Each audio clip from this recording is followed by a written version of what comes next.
Welcome, good hunter.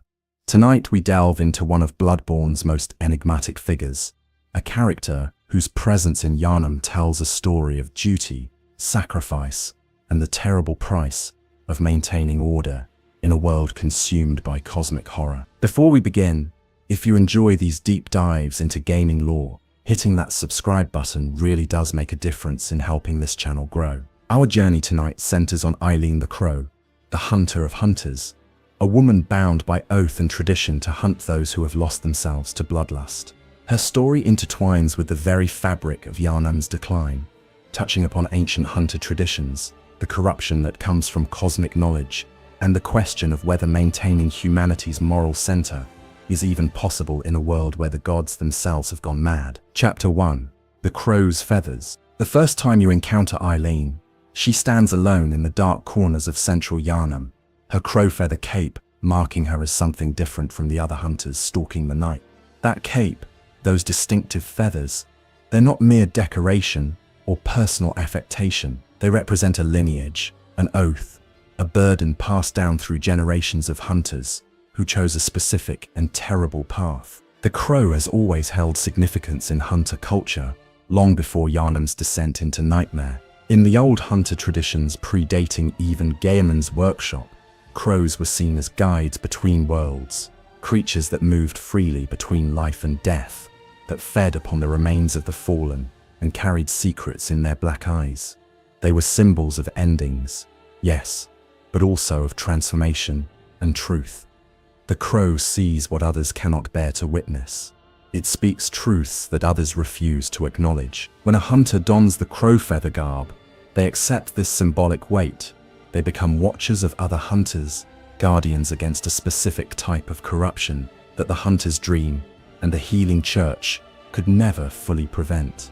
The transformation from noble protector to blood-drunk beast doesn't happen overnight. It's a gradual slide, a slow corruption, where each kill becomes easier, where the distinction between beast and prey blurs, where the hunter begins to crave the violence they once performed out of duty. Eileen's armor tells this story without words. The layered crow feathers create a silhouette that blurs her human form, making her appear almost like the carrion bird she's named for. The beaked mask she wears transforms her face into something between human and avian, a deliberate choice that serves multiple purposes. It marks her clearly to other hunters who know the old traditions. It provides anonymity when performing her grim duties, and it serves as a constant reminder to herself of what she represents: the watcher, the judge, the executioner when mercy demands it. But the most telling detail of Eileen's appearance is the wear on that armor.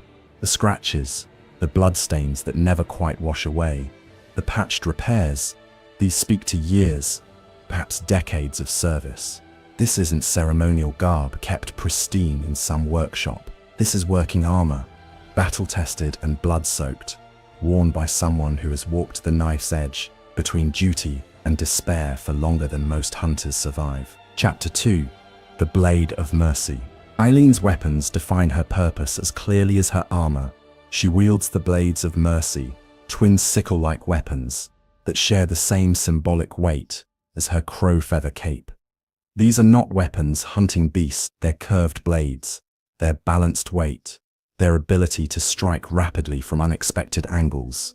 All of this speaks to their true purpose: ending hunters cleanly, quickly, with as little suffering as possible. The Blades of Mercy have their own history within Yharnam's hunter traditions.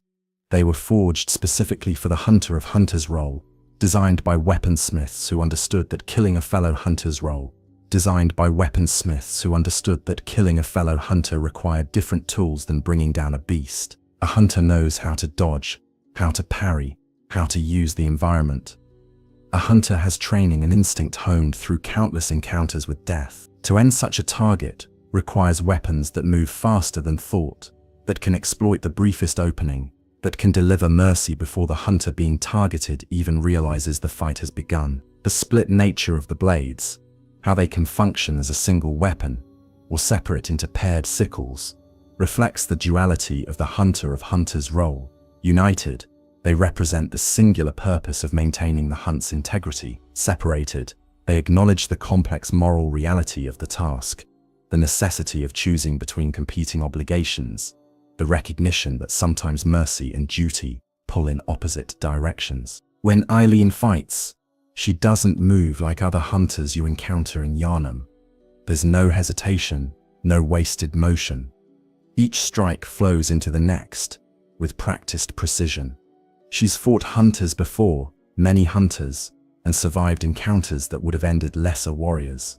You can see this in how she positions herself, always maintaining angles that prevent her target from effectively retaliating, always keeping escape routes open, always prepared for the fight to turn against her. The blood on those blades isn't beast blood, it's human blood, hunter blood. Every stain represents someone who once stood where you stand, who once walked Yharnam's streets with noble purpose, who once believed they could maintain their humanity despite the corruption seeping through every stone of this cursed city. Eileen carries those deaths with her, not as trophies, but as burdens. Each hunter she's been forced to kill weighs on her, yet she continues because someone must. Someone has to stand watch over the watchers, guard the guardians, hunt those who have become what they once hunted. Chapter 3. The Hunter's Covenant. To understand Eileen's role fully, we must delve into the concept of hunter covenants within Yharnam's tradition. These aren't formal organizations with hierarchies and bureaucracies. They're more ancient than that, more primal. They're oaths sworn before witnesses, both mortal and cosmic, binding agreements that shape a hunter's purpose and grant them specific abilities in exchange for adherence to strict codes. The Hunter of Hunters Covenant traces its origins back to the earliest days of organized hunting in Yharnam, before the healing church codified its practices, before Lawrence's grand vision of blood ministration brought prosperity and plague in equal measure. In those early days, the problem was already apparent. Hunters, by their very nature, walked a dangerous path. They drank beast blood to gain strength. They exposed themselves repeatedly to the old blood's influence. They witnessed horrors that shattered lesser minds, and sometimes, inevitably, they broke. The first hunters of hunters were chosen from among the most stable, most psychologically resilient members of the early hunting bands. They were watchers, assigned to monitor their fellow hunters for signs of the corruption that preceded transformation into blood-drunk killers. At first, their role was preventative, intervening before a hunter crossed the line, guiding troubled hunters back from the edge through counsel and companionship. But prevention only works when the corrupted hunter wants to be saved. As the generations passed and the old blood's influence deepened in Yharnam, as cosmic forces took greater interest in the hunt and its practitioners, the nature of hunter corruption changed. It became more insidious, more seductive. Hunters who felt a blood drunkenness often embraced their transformation, seeing it not as loss of control, but as transcendence, as becoming something greater than their limited human selves. This evolution forced the Hunter of Hunters role to evolve as well. Prevention gave way to intervention. Intervention gave way to execution. By the time of Eileen's generation, the Covenant had crystallized into its final terrible form. The Hunter of Hunters became judge, jury, and when necessary, executioner. They hunted those who had sworn the same oaths, wielded the same weapons, faced the same horrors. They killed people they had called friends, colleagues, companions, on the endless hunt. The Covenant grants its members certain protections. A Hunter of Hunters develops resistance to blood drunkenness through constant exposure to its early signs in others. They gain insight into the psychology of corruption, learning to recognize the subtle changes in behavior and speech that precede a hunter's fall. And perhaps most importantly, they gain the weight of legitimacy. Other hunters, even those walking the edge of corruption, acknowledge the Hunter of Hunters' authority. The Covenant is recognized, if not always respected, throughout Yharnam's hunting community. But every covenant demands its price. The Hunter of Hunters must maintain perfect discipline, knowing that any slip into the blood drunkenness they guard against would make them the ultimate hypocrite, the very thing they've sworn to destroy. They must accept profound isolation, unable to form deep bonds with other hunters, because any of those hunters might someday require execution. They must carry the accumulated weight of every hunt, every decision, every mercy kill, knowing that each one brings them closer to the breaking point they monitor in others. Chapter 4. Eileen's past. We know frustratingly little about Eileen's life before she took up the crowfeather cape. She speaks rarely, and when she does, she focuses on immediate concerns rather than personal history. But we can piece together fragments, read between the lines of what she does say, examine the scars, both physical and psychological, that mark her. Eileen wasn't born into the hunter of hunters role. No one is. It's not hereditary, not passed from parent to child like some aristocratic title. It's chosen, and the choosing represents one of the most profound decisions a hunter can make. To become a hunter of hunters, one must first be an exceptional hunter, proven through years of successful beast slaying. But skill alone isn't enough. The covenant requires specific psychological traits, a certain type of moral clarity, coupled with the willingness to make impossible choices. Eileen was likely recruited by the previous hunter of hunters, someone who recognized in her the necessary qualities and understood that their own time was coming to an end. The hunter of hunters role isn't one people retire from with comfortable pensions. It ends in death, either at the hands of a blood-drunk hunter who proves too strong, or through the slow accumulation of psychological trauma, until the hunter of hunters themselves breaks under the weight they've carried. Her training would have been brutal, not physically but psychologically. A hunter of hunters in training must learn to fight other hunters while resisting the seductive pull of blood drunkenness that such fights inevitably trigger. They must study the psychology of corruption in detail, learning its stages, its warning signs, its infinite variations. Most crushing of all, they must learn to distance themselves emotionally from their fellow hunters, to see everyone as a potential target rather than a potential ally. The transition from regular hunter to hunter of hunters likely marked the end of whatever personal life Eileen once maintained. Hunters already live at society's margins, but the hunter of hunters exists even further, outside normal human connection. She couldn't share drinks with other hunters after a successful hunt, couldn't form the bonds of camaraderie that help most hunters maintain their sanity. Every interaction carried the weight of evaluation, the constant monitoring for signs of corruption somewhere in her past. Eileen made her first hunt of a fellow hunter. This moment breaks many potential hunters of hunters. To take up arms against someone you've fought beside, to use your knowledge of their fighting style against them, to end a life that once served the same purpose you serve.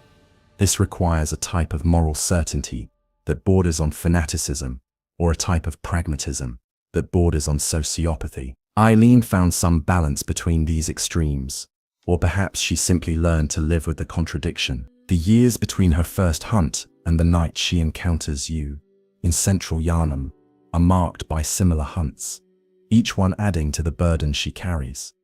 She's killed dozens of hunters, maybe hundreds.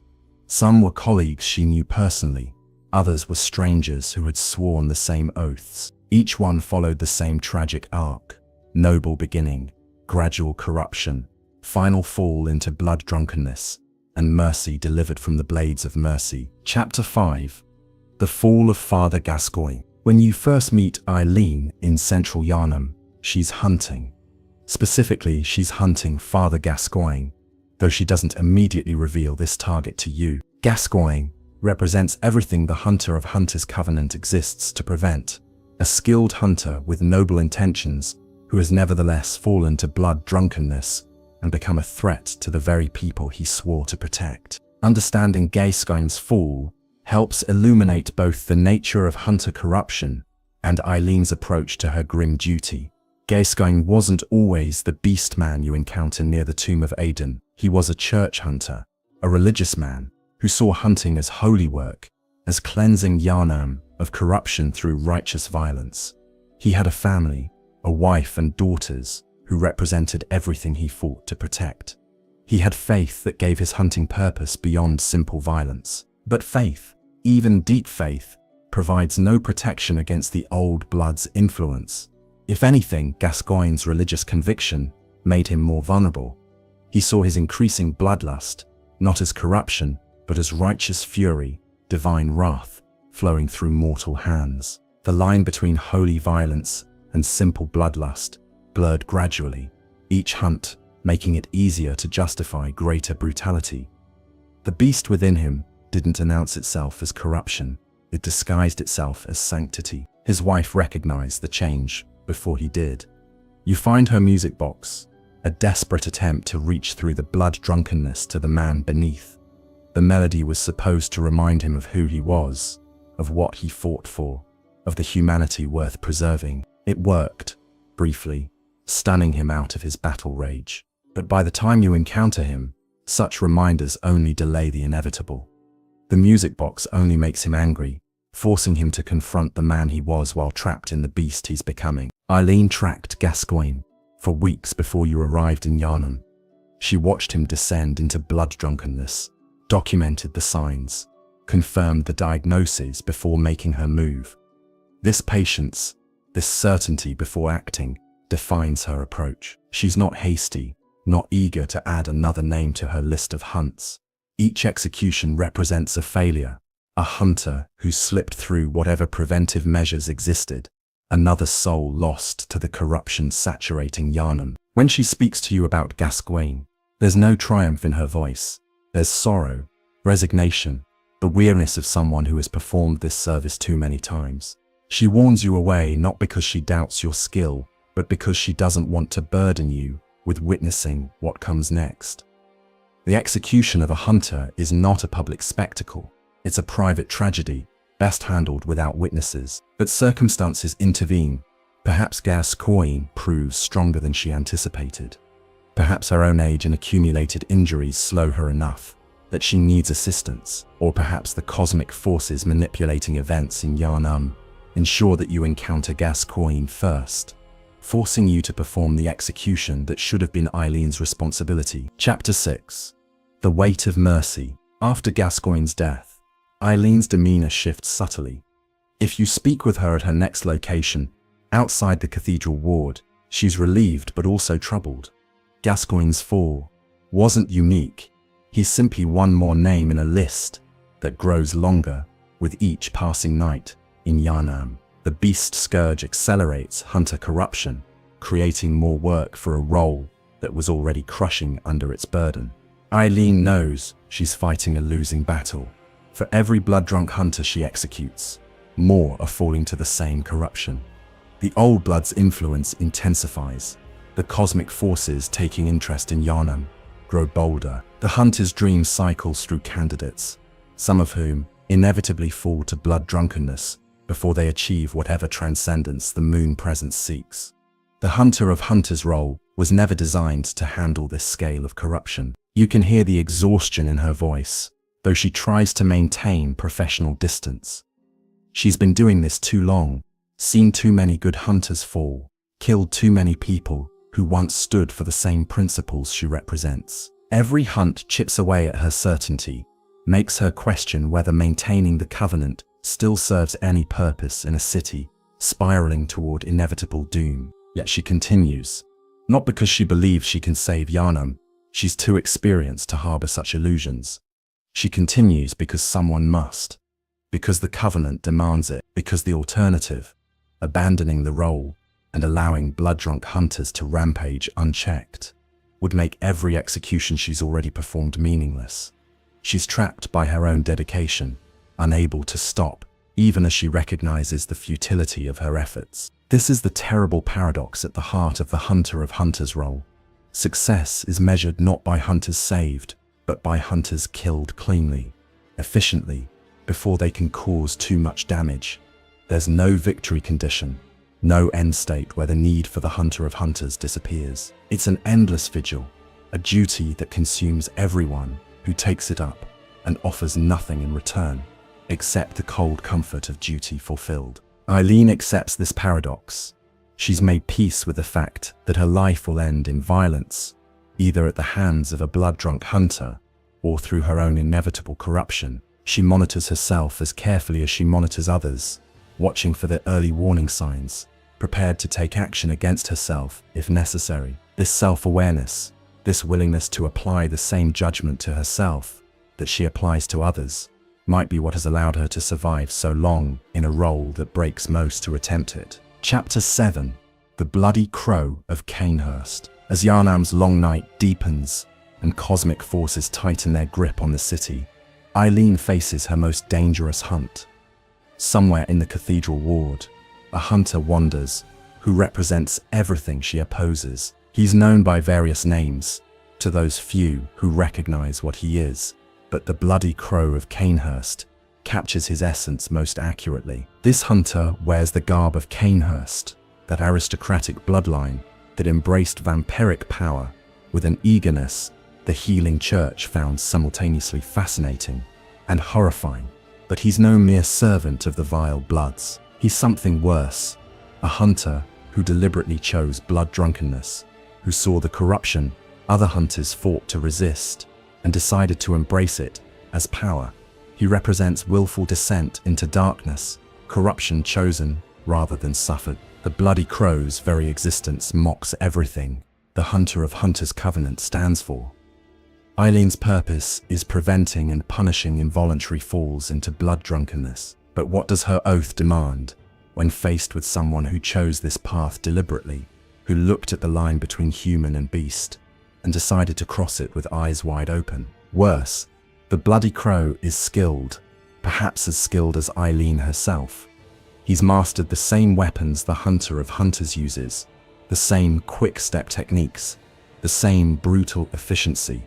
Fighting him is like fighting a dark reflection, a version of herself stripped of moral restraint. Every advantage she possesses from years of hunting other hunters, he possesses as well, and he has one advantage she lacks: freedom from doubt, from mercy, from the accumulated weight of every previous hunt. Eileen knows this hunt might be her last.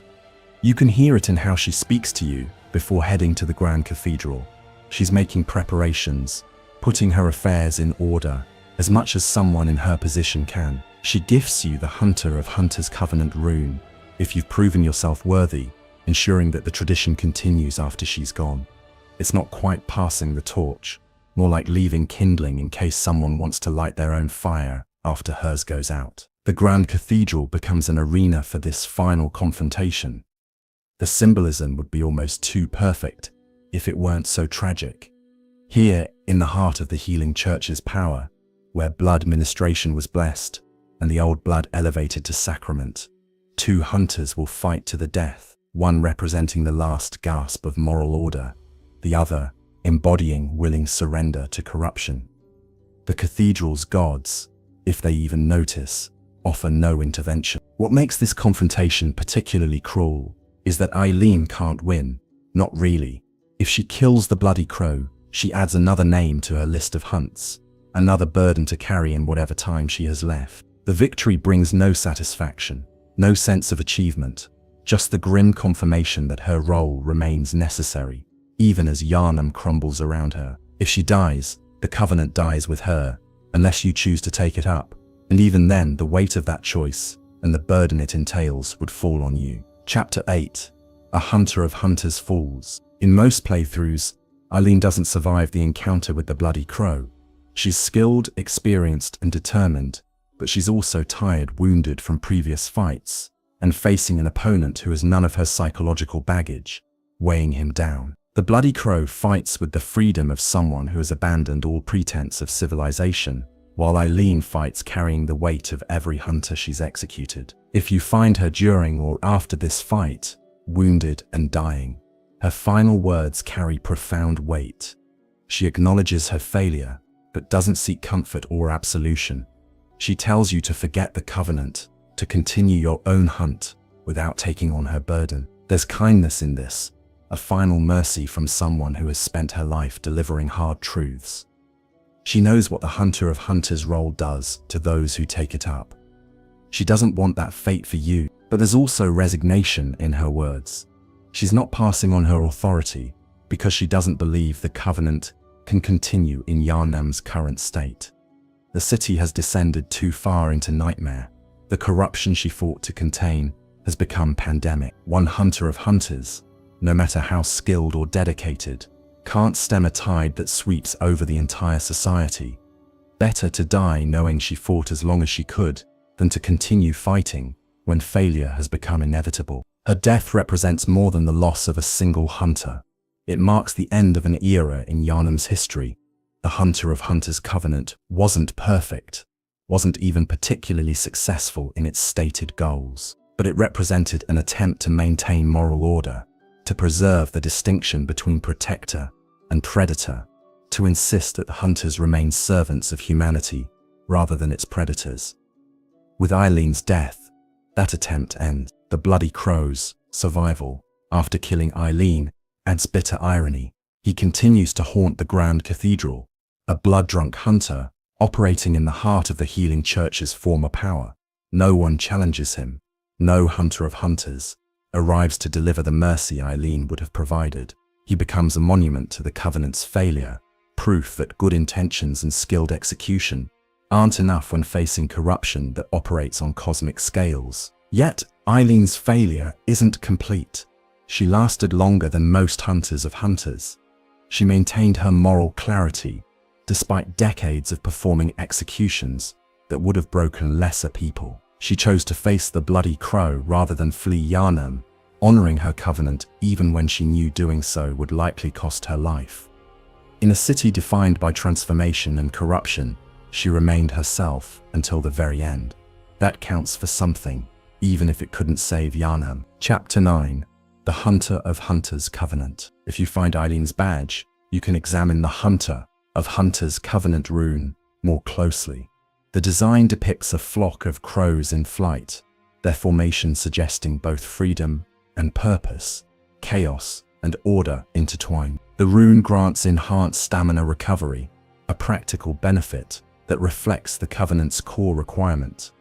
A hunter of hunters must outlast their targets, must maintain the energy to continue fighting, even after the blood-drunk hunter's initial fury fades. But the rune's true significance isn't mechanical.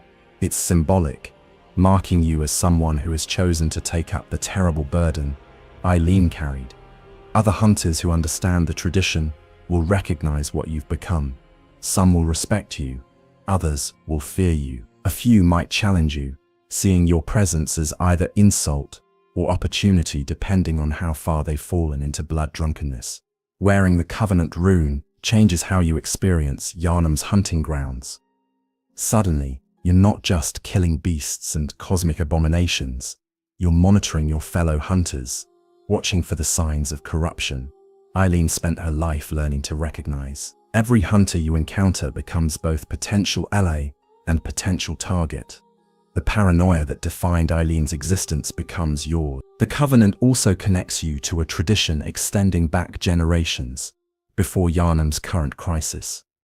Every hunter of hunters who wore the crow feather cape, who wielded the blades of mercy, who made the impossible choice to hunt their own, all of them are present in that rune. Their accumulated knowledge, their tactical innovations, their psychological insights, all of this flows through the Covenant's power.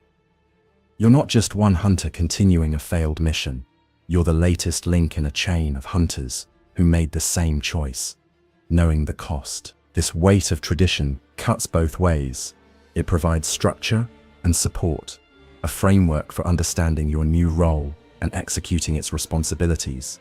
But it also creates expectations, demands certain behaviors, requires adherence to standards that might not perfectly fit your situation. The Covenant isn't just a tool, it's a relationship with history, with the dead, with the idea that maintaining moral order matters even when the world crumbles around you. Taking up the Hunter of Hunters Covenant after Eileen's death represents a choice between competing philosophies. You could continue your hunt without this burden, focus on surviving the nightmare and achieving whatever transcendence the hunter's dream promises. Or you could accept that someone must watch the watchers, hunt the hunters, maintain the line between protector and predator, even if doing so ultimately proves futile. There's no right answer, just different forms of tragedy. Chapter 10. The Psychology of Hunters. To fully understand Eileen's role, and the corruption she fought against. We must examine the psychology of hunters in Yharnam, how the act of hunting transforms those who practice it, and why even the most noble hunters sometimes fall to blood drunkenness. Hunting beasts in Yharnam isn't like hunting animals in a normal world. The beasts were once human, retain fragments of human consciousness, even after transformation, and die screaming in voices that still sound almost like speech. Every beast a hunter kills represents someone's family member, neighbor, or friend. The theological impact of repeatedly killing beings that look monstrous but sound human creates cognitive dissonance that grinds away at even the strongest mental defenses. The old blood complicates this further. Hunters consume beast blood to enhance their strength and recovery, exposing themselves to the same transformative forces they fight against. This creates a predator-prey paradox, where hunters must become partially beast-like to effectively hunt beasts. The physical benefits are undeniable. Enhanced strength, improved reflexes, faster healing. These advantages can mean the difference between life and death when facing a scourge beast in a narrow alley. But every dose of beast blood pushes the hunter closer to becoming what they hunt. The cultural reinforcement around hunting makes resisting corruption even harder. Yharnam celebrates its hunters, sees them as heroes protecting civilization from nightmare. This social validation makes it easy for hunters to justify increasing brutality, to rationalize the pleasure they take in killing, to see their growing bloodlust as righteous fury rather than corruption. The healing church's blessing provides religious justification, while the hunter's dream offers cosmic validation. Everything in Yharnam's culture tells hunters that their violence is necessary, justified, even holy. Blood drunkenness typically follows a predictable pattern that Eileen learned to recognize through years of observation. The first stage is subtle, barely noticeable even to the hunter experiencing it. They begin taking pleasure in successful hunts, beyond simple relief at surviving. They start seeking out beasts rather than simply responding to threats. Their dreams become vivid, filled with hunting fantasies that linger into waking life. The second stage shows more obvious behavioral changes. The hunter becomes irritable when not hunting, finding civilian life boring or meaningless.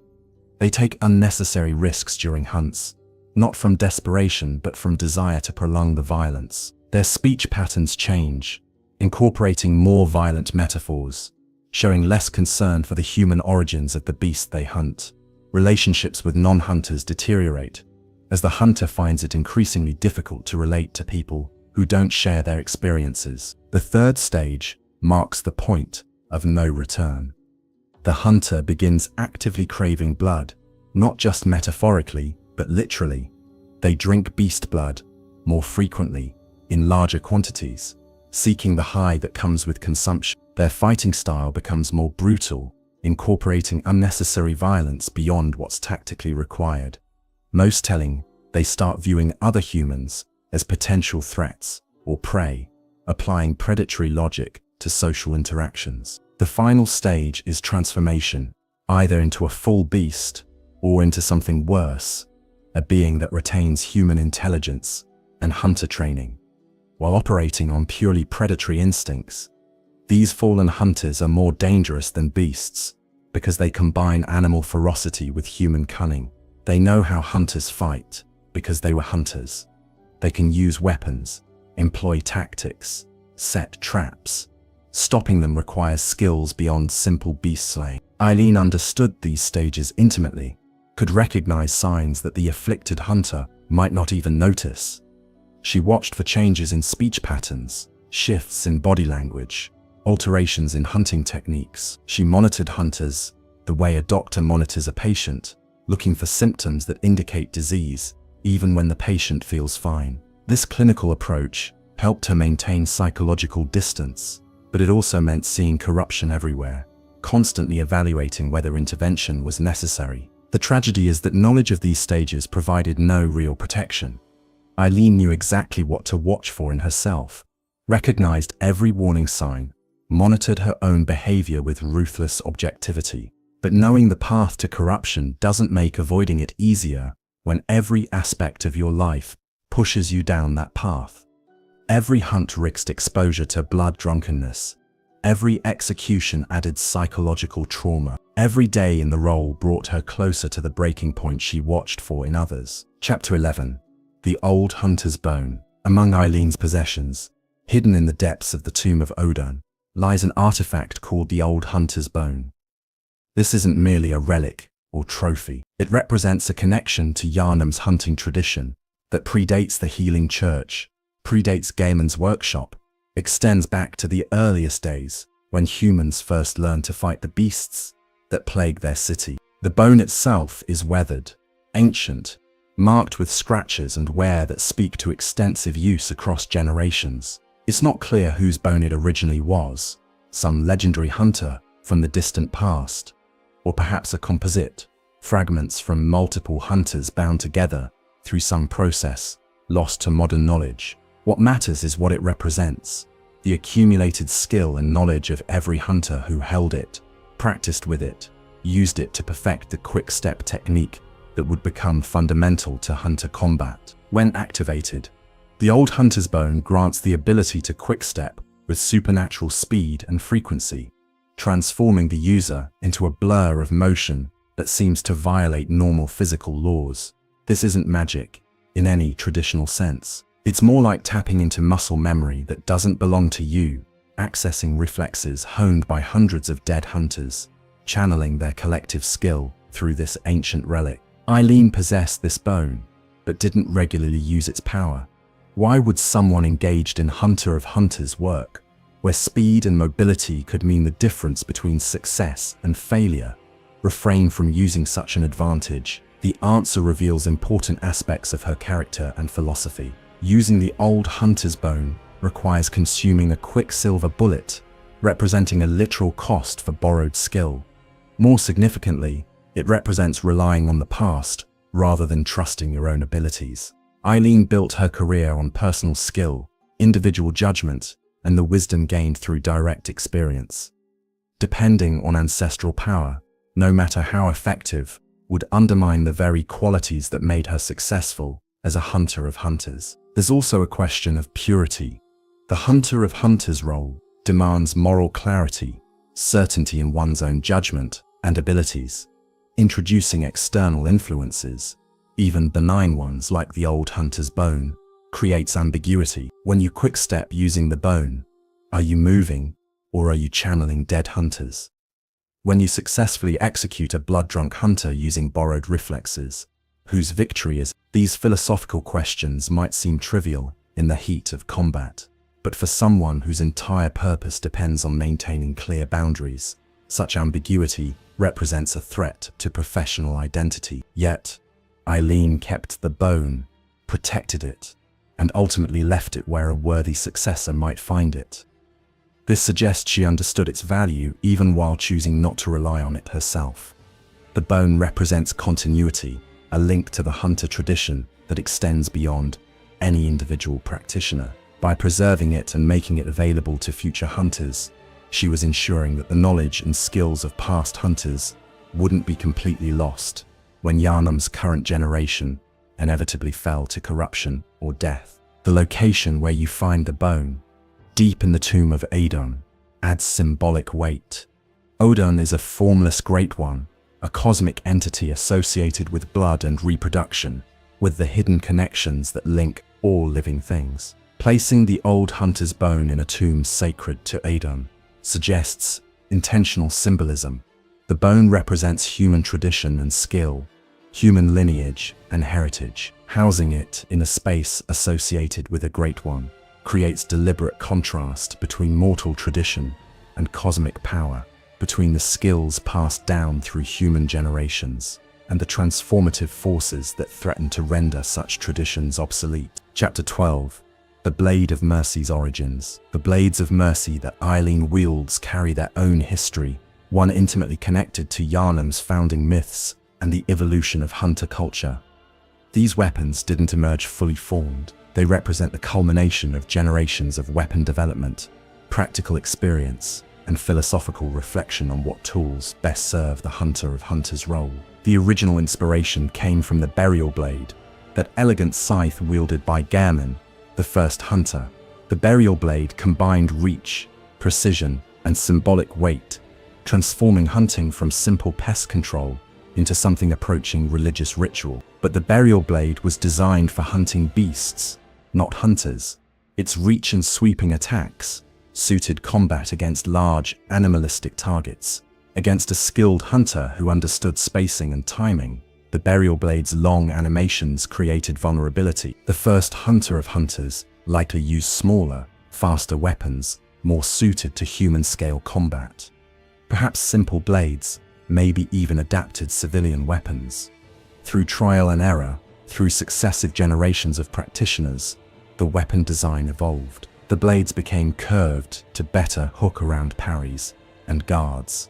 They were weighted for rapid strikes rather than powerful swings. Most importantly, they were designed to be used in pairs, creating attack angles impossible to defend against all at once. The twin nature of the Blades of Mercy reflects deeper philosophical truths about the hunter of hunters' role.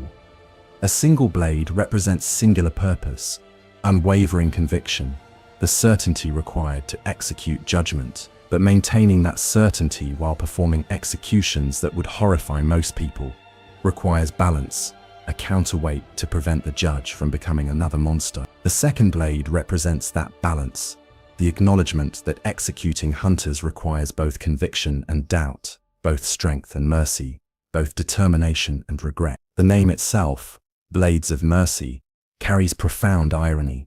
How can instruments of execution be merciful? The answer lies in understanding what fate awaits a blood-drunk hunter if left alone. They don't simply die peacefully. They either transform completely into beasts, losing all remaining humanity, or they continue as self-aware predators, trapped in a nightmare of their own making, unable to stop killing but aware enough to tuku what they've become. The Blades of Mercy offer escape from this fate, clean death before complete transformation, release before the corrupted hunter can add more blood to their account. This merciful purpose influenced the weapon's design in subtle ways. The edges are kept impossibly sharp, ensuring that strikes kill quickly rather than causing lingering suffering. The weight distribution allows for precise targeting of vital areas, clean kills rather than messy battles. Even the materials show consideration. Silver, mixed into the metal to provide psychological comfort to dying hunters who might believe such touches offer protection against complete transformation. The transformation mechanic, how the blades can separate or combine, represents the duality every hunter of hunters must maintain. United, they become a single purpose. Separated, they acknowledge complexity, the recognition that judgment isn't simple, that mercy and execution can coexist, that ending a life and honoring that life aren't contradictory actions. Eileen's mastery of these weapons extended beyond simple technical proficiency. She understood their symbolic weight, respected their history, treated them as partners in her work rather than mere tools. When she strikes with the Blades of Mercy, she's not just executing a corrupted hunter, she's participating in a tradition, honoring a lineage, and carrying forward a philosophy about the nature of mercy, judgment, and the terrible cost of maintaining moral order in a corrupted world. Chapter 13. Yharnam's Crow Symbolism. The crow imagery that defines Eileen's appearance and role connects to deeper symbolic threads running through Yharnam's culture and mythology. Crows appear throughout the city, both as living birds and as decorative elements, suggesting a significance that predates the healing church and extends into the city's oldest traditions. In Yharnam's founding myths, crows served as messengers between the living and the dead, guides who could traverse boundaries that humans couldn't cross. They fed on corpses, yes, but this wasn't seen as defilement. It was transformation, converting death into life, ensuring that nothing was wasted, that even tragedy served purpose. The crow represented the cycle of endings and beginnings, the acknowledgement that death enables renewal. This symbolism made crows natural emblems for hunters who also existed at boundaries, mediating between civilization and wildness, between human and beast, between order and chaos. Early hunters often wore crow feathers as protection, believing the bird's ability to navigate between worlds would help them survive encounters with beasts that occupied similar liminal spaces. The Hunter of Hunters role elevated this symbolism to new levels. If regular hunters mediated between human and beast, the Hunter of Hunters mediated between hunter and corrupted hunter, between protector and predator. They occupied an even more precarious boundary, requiring even greater protection from the forces that threatened to transform them. The crow feather cape became standard attire, not just for its practical benefits, providing silent movement and environmental camouflage, but for its symbolic declaration: I walk between worlds. I serve endings. I enable transformations. Yharnam's crows themselves change as the night progresses and cosmic forces tighten their grip on reality. In the early parts of your journey, crows seem ordinary, just large black birds that scatter when approached. But as insight increases and cosmic awareness develops, the crows begin to seem different. Their eyes reflect too much intelligence. Their movements seem purposeful rather than instinctual. Their cawing carries tones that almost sound like speech. This transformation reveals that Yharnam's crows, like everything else in the city, have been touched by cosmic influence. They're not merely birds, they're observers, witnesses to the city's decline, perhaps even agents of the Great Ones, monitoring how humanity responds to cosmic pressure. The crows watch Eileen as she hunts, follow her through the streets, gather on rooftops when she prepares for an execution. Are they judging her actions, recording events for cosmic masters, or simply drawn to her as kindred spirits, beings that exist at boundaries and feed on endings? Eileen's relationship with the crows appears complex. She wears their feathers, adopts their symbolism, but doesn't speak to them or acknowledge their presence.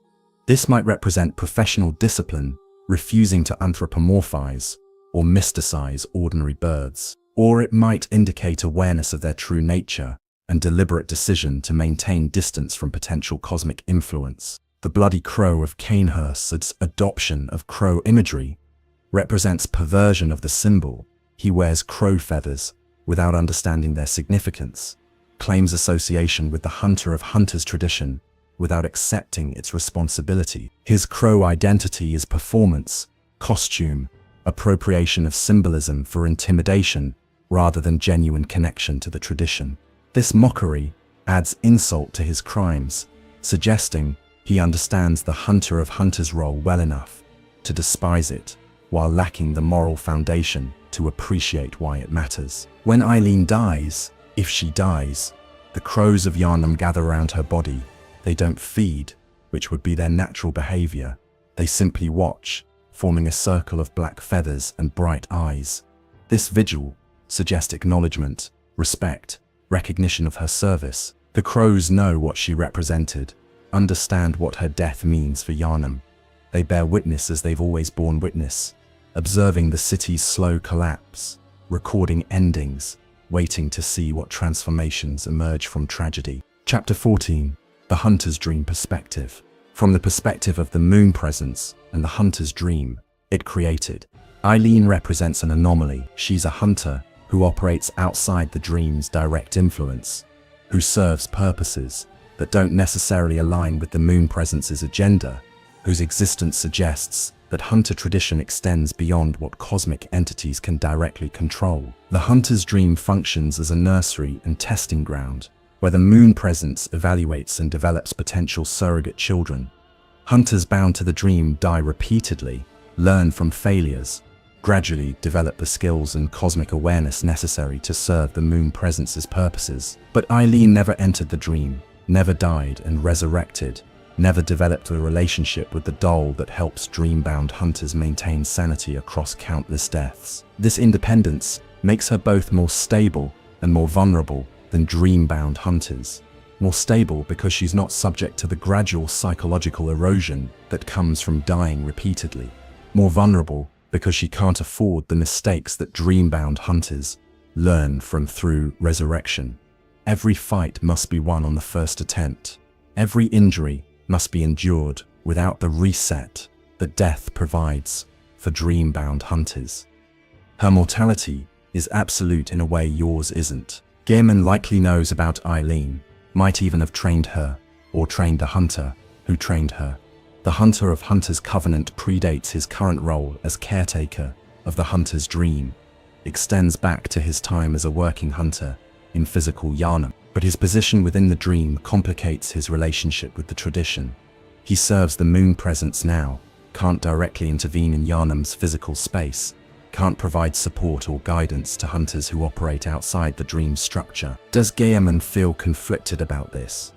Does he see Eileen struggle against the Bloody Crow and wish he could assist her? Or has his transformation into the dream's caretaker severed his emotional connections to old traditions and former colleagues? The game doesn't provide clear answers, but the possibilities add tragic depth to both characters. The moon presence's perspective on Eileen is harder to pass. As a cosmic entity, it might not distinguish between individual hunters beyond their potential as surrogate children. Eileen's role as Hunter of Hunters might be incomprehensible to a being that thinks in such different categories, or the moon presence might understand perfectly and see the Hunter of Hunters tradition as useful, helping maintain hunter population quality by removing corrupted individuals before they can interfere with the surrogate development process. There's also possibility that the Hunter of Hunters covenant itself has cosmic origins, that some Great One established the tradition as a control mechanism, a way to manage hunter populations and ensure that only the most psychologically resilient survive to potentially become cosmic children. The Covenant's emphasis on self-monitoring and psychological discipline produces exactly the type of hunter that might successfully transcend humanity without losing themselves to blood drunkenness or madness. Eileen probably doesn't consider these larger cosmic implications of her work.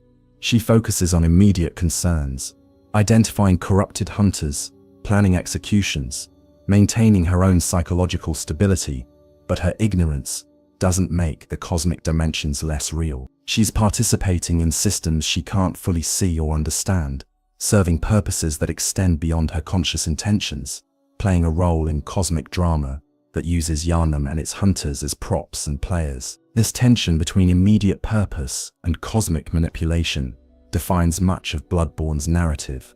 Characters believe they're acting from free will, serving purposes they've chosen, but cosmic forces shape the context in which they make decisions. Eileen chooses to hunt corrupted hunters because her covenant demands it, but did she really choose the covenant? Or was she selected by forces beyond her awareness to serve purposes she can't comprehend? The answer probably lies somewhere in the middle. Eileen exercises genuine agency within constraints she didn't create.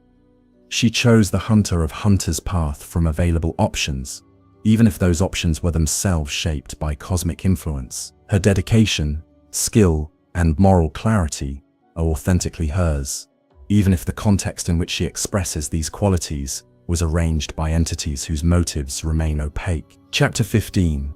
The Corruption of Cainhurst. The Bloody Crow's connection to Cainhurst adds layers of meaning to his conflict with Eileen.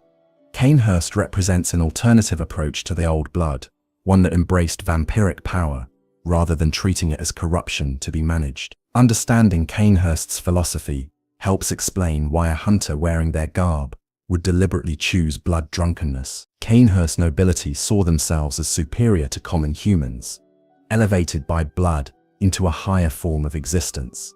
They didn't fear transformation, they sought it, viewing changes brought by the old blood as evolution rather than corruption. The vile bloods weren't monsters in their eyes, but aristocrats who had transcended mortal limitations, beings who rightfully ruled over those too weak or cowardly to embrace similar transformation. This philosophy had seductive logic. If blood ministration could heal the sick and strengthen the weak, why treat further transformation as disease? If the old blood granted power and extended life, why resist changes that came with greater consumption? Cainhurst nobles reasoned that fighting transformation was like a butterfly, trying to remain a caterpillar, refusing natural development out of misplaced attachment to an inferior form. The Healing Church found this philosophy threatening, not just because it contradicted their official doctrine, but because it revealed uncomfortable truths about blood ministration's ultimate implications. If Cainhurst was right, then the Healing Church's blood ministration wasn't medicine. It was the first step in inevitable transformation, making everyone who received treatment complicit in their own eventual monstrosity. The Church's response was brutal. They couldn't allow Cainhurst's philosophy to spread, couldn't risk their own population questioning whether the beast scourge represented corruption or evolution. So they sent executioners to Cainhurst, warriors specifically trained to kill vile bloods, and they murdered the entire aristocratic line. The massacre was thorough, systematic, designed to eliminate not just people but the ideas those people represented. But ideas don't die as easily as people. Cainhurst's philosophy survived in scattered survivors, in hidden texts, in the weapons and armor that bore the noble blood's aesthetic. The Bloody Crow likely encountered these remnants, studied the forbidden philosophy, and found it more compelling than the hunter tradition he'd been taught. From his perspective, Eileen represents everything wrong with Yharnam's approach to the old blood.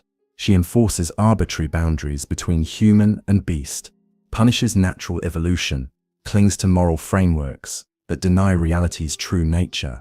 Her covenant isn't noble service, it's cowardice, refusing transformation out of fear and forcing that refusal on others through violence. This philosophical dimension makes their conflict more complex than simple good hunter versus corrupted hunter. The Bloody Crow isn't insane, not in the conventional sense. He's made a rational decision to embrace transformation based on a philosophical framework he finds more convincing than the alternatives. His blood drunkenness is chosen, willful, deliberate. He's exactly as dangerous as he wants to be. Eileen would reject this framing entirely. From her perspective, philosophy doesn't matter when behavior becomes predatory. The Bloody Crow might have intellectual justifications for his actions, but he's still killing people who don't threaten him, still spreading corruption, still choosing violence over restraint. Intentions and philosophy can't excuse outcomes. The Hunter of Hunters covenant doesn't judge thoughts, it judges actions. This clash of worldviews admits no compromise. Either Cainhurst's philosophy is correct and transformation should be embraced, making Eileen a tyrant enforcing arbitrary rules through violence, or the hunting tradition is correct and transformation must be resisted, making the Bloody Crow a moral failure who chose corruption over discipline. Both can't be right, and the conflict between them can only be resolved through violence. The tragedy is that both perspectives contain truth. Cainhurst correctly identifies that blood ministration inevitably leads to transformation, that fighting this transformation may be futile, that accepting evolution might be more rational than resisting it. But Eileen correctly recognizes that embracing transformation destroys the bonds that make human society possible, that predatory behavior must be opposed regardless of philosophical justification, that some lines must be defended even when defense appears futile. Yharnam needed both perspectives and could accommodate neither. The city needed Cainhurst's willingness to look unflinchingly at what blood ministration meant, while rejecting their conclusion that transformation should be embraced. It needed Eileen's moral clarity and commitment to defending human social bonds, while acknowledging that such defense might ultimately prove impossible. Instead, the city got extremes: aristocratic vampires embracing predation, and exhausted guardians fighting a rear-guard action against inevitable corruption. The Bloody Crow embodies this failure. He's what happens when Cainhurst's philosophy meets hunter training, when someone skilled enough to resist corruption chooses not to resist, when intelligence and ability are placed in service of deliberately destructive ends. Eileen must stop him not just because he's dangerous, but because he represents proof that the hunter tradition's moral center can be rejected by those who understand it best. Chapter 16. The nature of blood drunkenness. Blood drunkenness in Bloodborne isn't simple addiction or madness.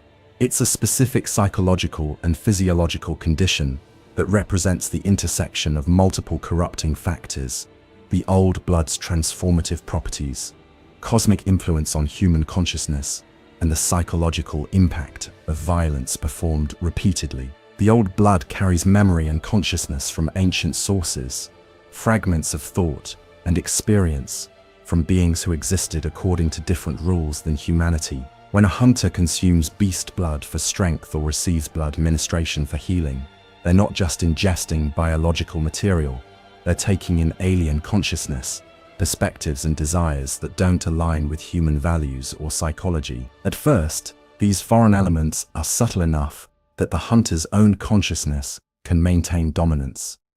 The beast blood grants strength and healing without obvious cost.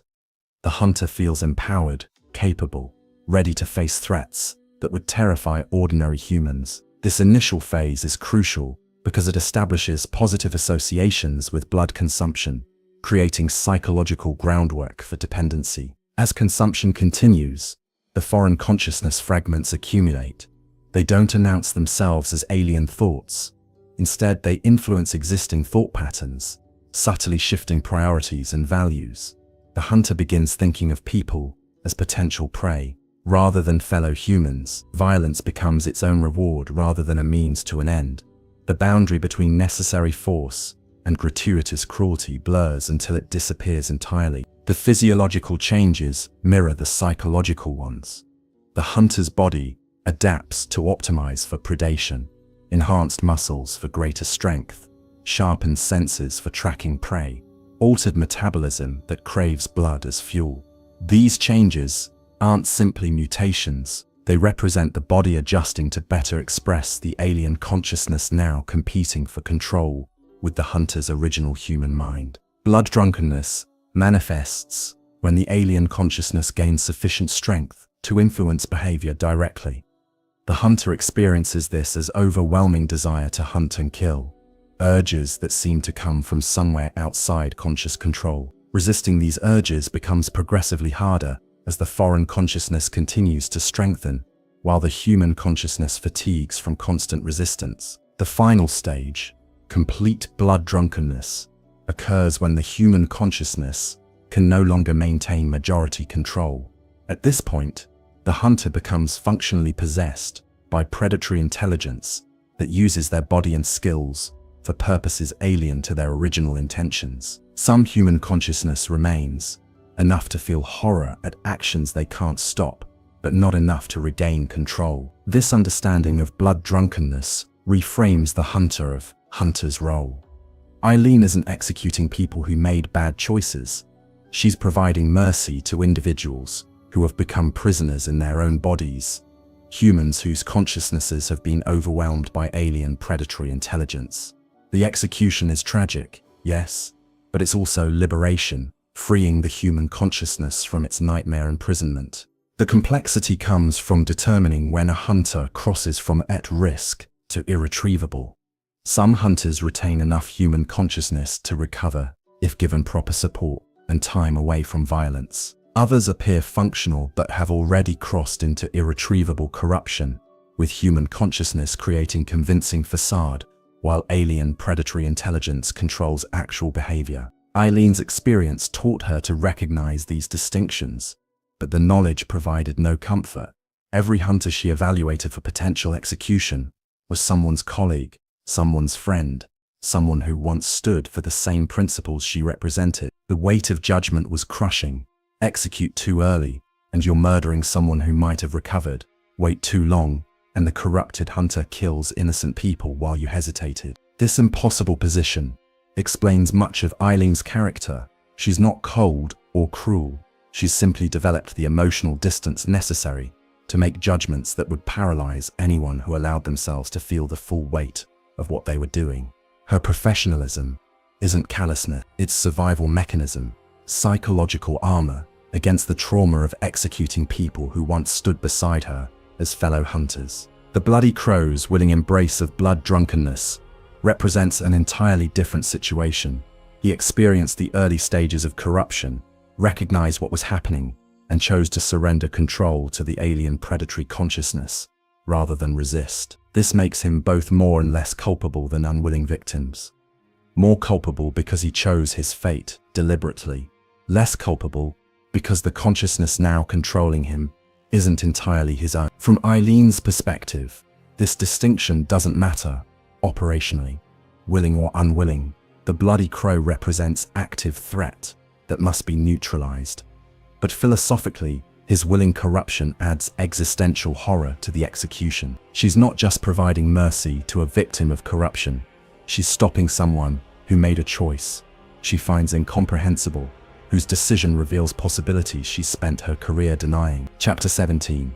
Eileen's weapons and equipment. Beyond the blades of mercy, Eileen carries equipment that reveals her approach to hunting and her understanding of the threats she faces.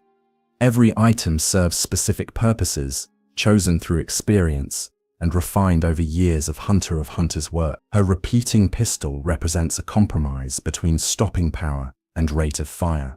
Regular hunter firearms prioritize single powerful shots designed to stagger charging beasts or exploit brief openings in enemy defenses. But hunting hunters requires different tactics. A skilled hunter won't leave long openings and can recover from single shots. The repeating pistol allows sustained pressure, forcing the target into reactive rather than proactive fighting, creating cumulative opportunities rather than waiting for single perfect moments. The quick bullets she uses are standard hunter equipment, but her consumption patterns differ from typical hunters. She fires more frequently, but with less commitment, using bullets to shape opponent behavior rather than pursuing decisive damage. This approach reflects understanding that hunters, unlike beasts, learn from near misses and adjust their tactics accordingly. Predictable shooting patterns become liabilities when fighting intelligent opponents. Her choice of blood vials shows similar thoughtfulness. She carries regular healing items rather than seeking out more powerful varieties. This might seem counterintuitive, but the logic becomes clear when considering her role. Powerful healing items create dependency, tempting users to take risks they wouldn't otherwise accept. By restricting herself to regular vials, Eileen maintains the caution necessary for long-term survival, never trusting healing to save her from mistakes. The hunter garb under her crowfeather cape provides balanced physical and arcane defenses. The leather and cloth construction allows freedom of movement while offering protection against blade and bullet strikes. But the choice of materials also provides modest defense against cosmic influence, important when hunting humans who have been corrupted by forces that operate partially outside physical reality. Her choice not to carry backup weapons or excessive equipment reveals philosophical commitment to simplicity. Hunters who carry multiple weapons for different situations often find themselves hesitating in combat, evaluating which tool best fits the moment, rather than acting on instinct. Eileen's exclusive focus on the blades of mercy eliminates this decision paralysis. She knows her weapons absolutely, understands their capabilities and limitations, trusts them without reservation. The wear on all her equipment tells its own story. The leather of her pistol grip is worn smooth by years of handling. The cloth portions of her garb show careful repairs where tears have been stitched. The blades themselves bear microscopic imperfections from countless impacts against armor and bone. This evidence of use and maintenance demonstrates commitment to her tools that goes beyond simple practicality. She maintains this equipment the way a craftsperson maintains their tools, understanding that their effectiveness depends on her care and attention. Interestingly, Eileen carries minimal items for survival beyond combat.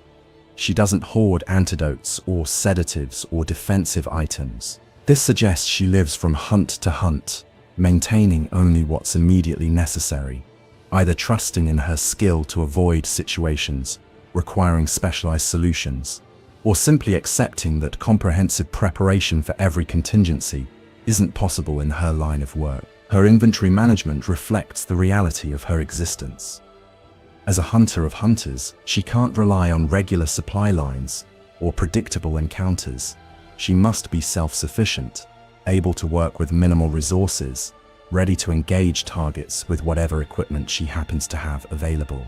This operational independence shaped her approach to combat and hunting, favoring tactics that don't require specific resources or environmental conditions. When you encounter her, wounded and dying after her confrontation with the Bloody Crow. The state of her equipment tells the story of that final fight. Her blades are notched and damaged from being forced to parry, rather than attack. Her ammunition is nearly exhausted from sustained defensive fire. Her vials are depleted from healing injuries that accumulated faster than her tactical position could accommodate.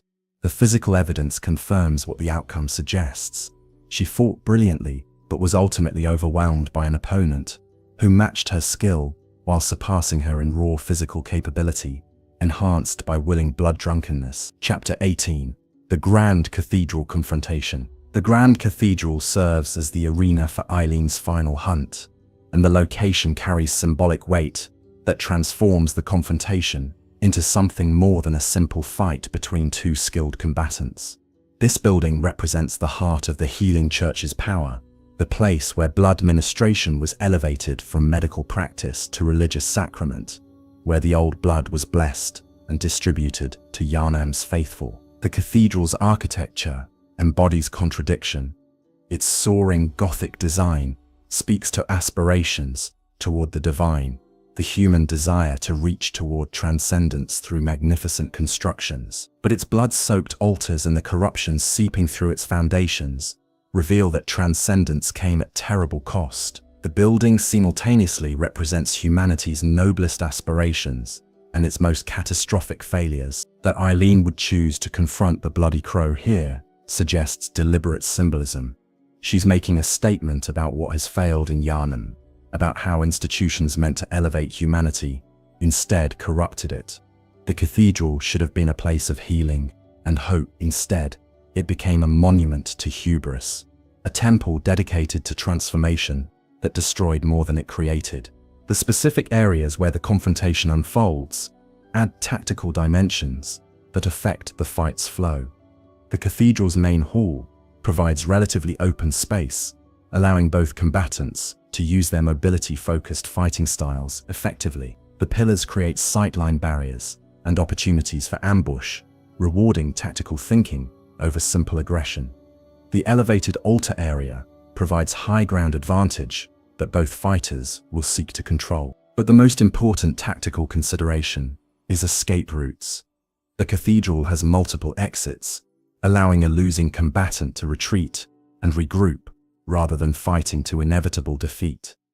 For Eileen, this represents professional failure. A hunter of hunters must ensure the target doesn't escape to threaten innocent people. For the Bloody Crow, escape routes represent proof that he controls the engagement, that he can leave whenever he wishes, that Eileen poses no real threat to someone who has embraced the full power of blood drunkenness. The fight itself would be brutal by any standard. Both combatants wield similar weapons and employ compatible techniques.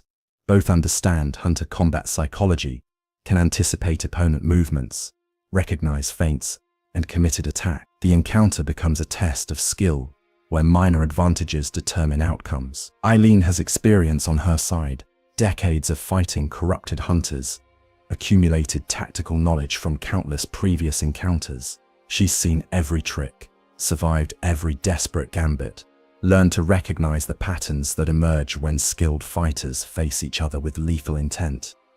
This experience makes her patient, willing to wait for genuine openings rather than forcing engagements that might turn against her. The Bloody Crow has youth and blood drunkenness on his side. His enhanced physical capabilities from embracing corruption give him slight advantages in speed and strength. More importantly, he has less to lose. He doesn't carry the weight of covenant and tradition. He doesn't question his choices or second-guess his tactics. He simply fights with the freedom of someone who has abandoned moral constraints that might cause hesitation. The cathedral's acoustics transform the sounds of combat into something approaching horrific music. The clash of blades echoes and multiplies, creating auditory chaos that obscures the actual positions of both fighters. The scuffing of boots on stone becomes percussion, underlying the sharp notes of steel on steel. The labored breathing of combatants who have fought past exhaustion adds human element to the mechanical sounds of violence. Blood spatters the cathedral floor as the fight progresses, creating hazards that affect footing and force both combatants to adjust their movement patterns. Each injury changes the tactical calculation, forcing the wounded fighter to compensate for reduced capability, while the other seeks to exploit emerging weaknesses. Ultimately, if Eileen loses this confrontation, it's not because she fought poorly or made obvious mistakes. She loses because the Bloody Crow's willing embrace of corruption gave him advantages that skill alone couldn't overcome. She loses because maintaining humanity imposed limitations that he no longer accepted. She loses because fighting to protect others while he fought only for himself created asymmetry that tactical skill couldn't fully address. Her death in the Grand Cathedral represents the final failure of traditional hunter culture to address the corruption consuming Yharnam. The cathedral, meant to be a bastion of the healing church's power, becomes her tomb. The Bloody Crow, representing rejection of all hunter tradition holds sacred, defeats its most dedicated defender, and the cosmic forces that manipulated events to bring both hunters to this moment remain silent, observing outcomes without intervening, recording data for purposes that have nothing to do with human concepts of justice or tragedy. Chapter 19.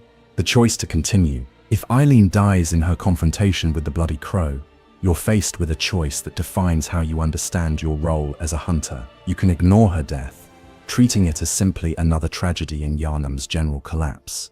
Or you can take up her covenant and continue the Hunter of Hunters tradition she represented. This choice isn't purely mechanical. It's philosophical, asking whether maintaining moral order matters when the world is ending. Eileen's death proves that the Hunter of Hunters tradition can't save Yharnam. The corruption is too deep, too widespread, too entangled with the city's fundamental structures. Taking up her covenant means accepting that you're fighting a rearguard action, maintaining principles that history has already judged obsolete. But there's something compelling about rearguard actions, something noble about refusing to surrender principles simply because victory is impossible. The Hunter of Hunters covenant represents commitment to the idea that how we conduct ourselves matters, even when outcomes are predetermined, maybe especially when outcomes are predetermined. If you choose to continue Eileen's work, you must first confront the Bloody Crow directly. This fight becomes a test of whether you're capable of performing the Hunter of Hunters role. Defeating him requires not just skill, but understanding of what made him dangerous, why Eileen struggled against him, what advantages you can exploit that she couldn't access. The fight forces you to employ techniques Eileen would recognize: patient spacing, careful ammunition management, disciplined refusal to overcommit to attacks that might leave you vulnerable. You must think like a Hunter of Hunters, seeing your opponent not as another beast to be killed, but as a corrupted colleague whose skills and training mirror your own. Victory against the Bloody Crow feels different from other boss victories in Bloodborne. There's no triumph, no sense of accomplishment.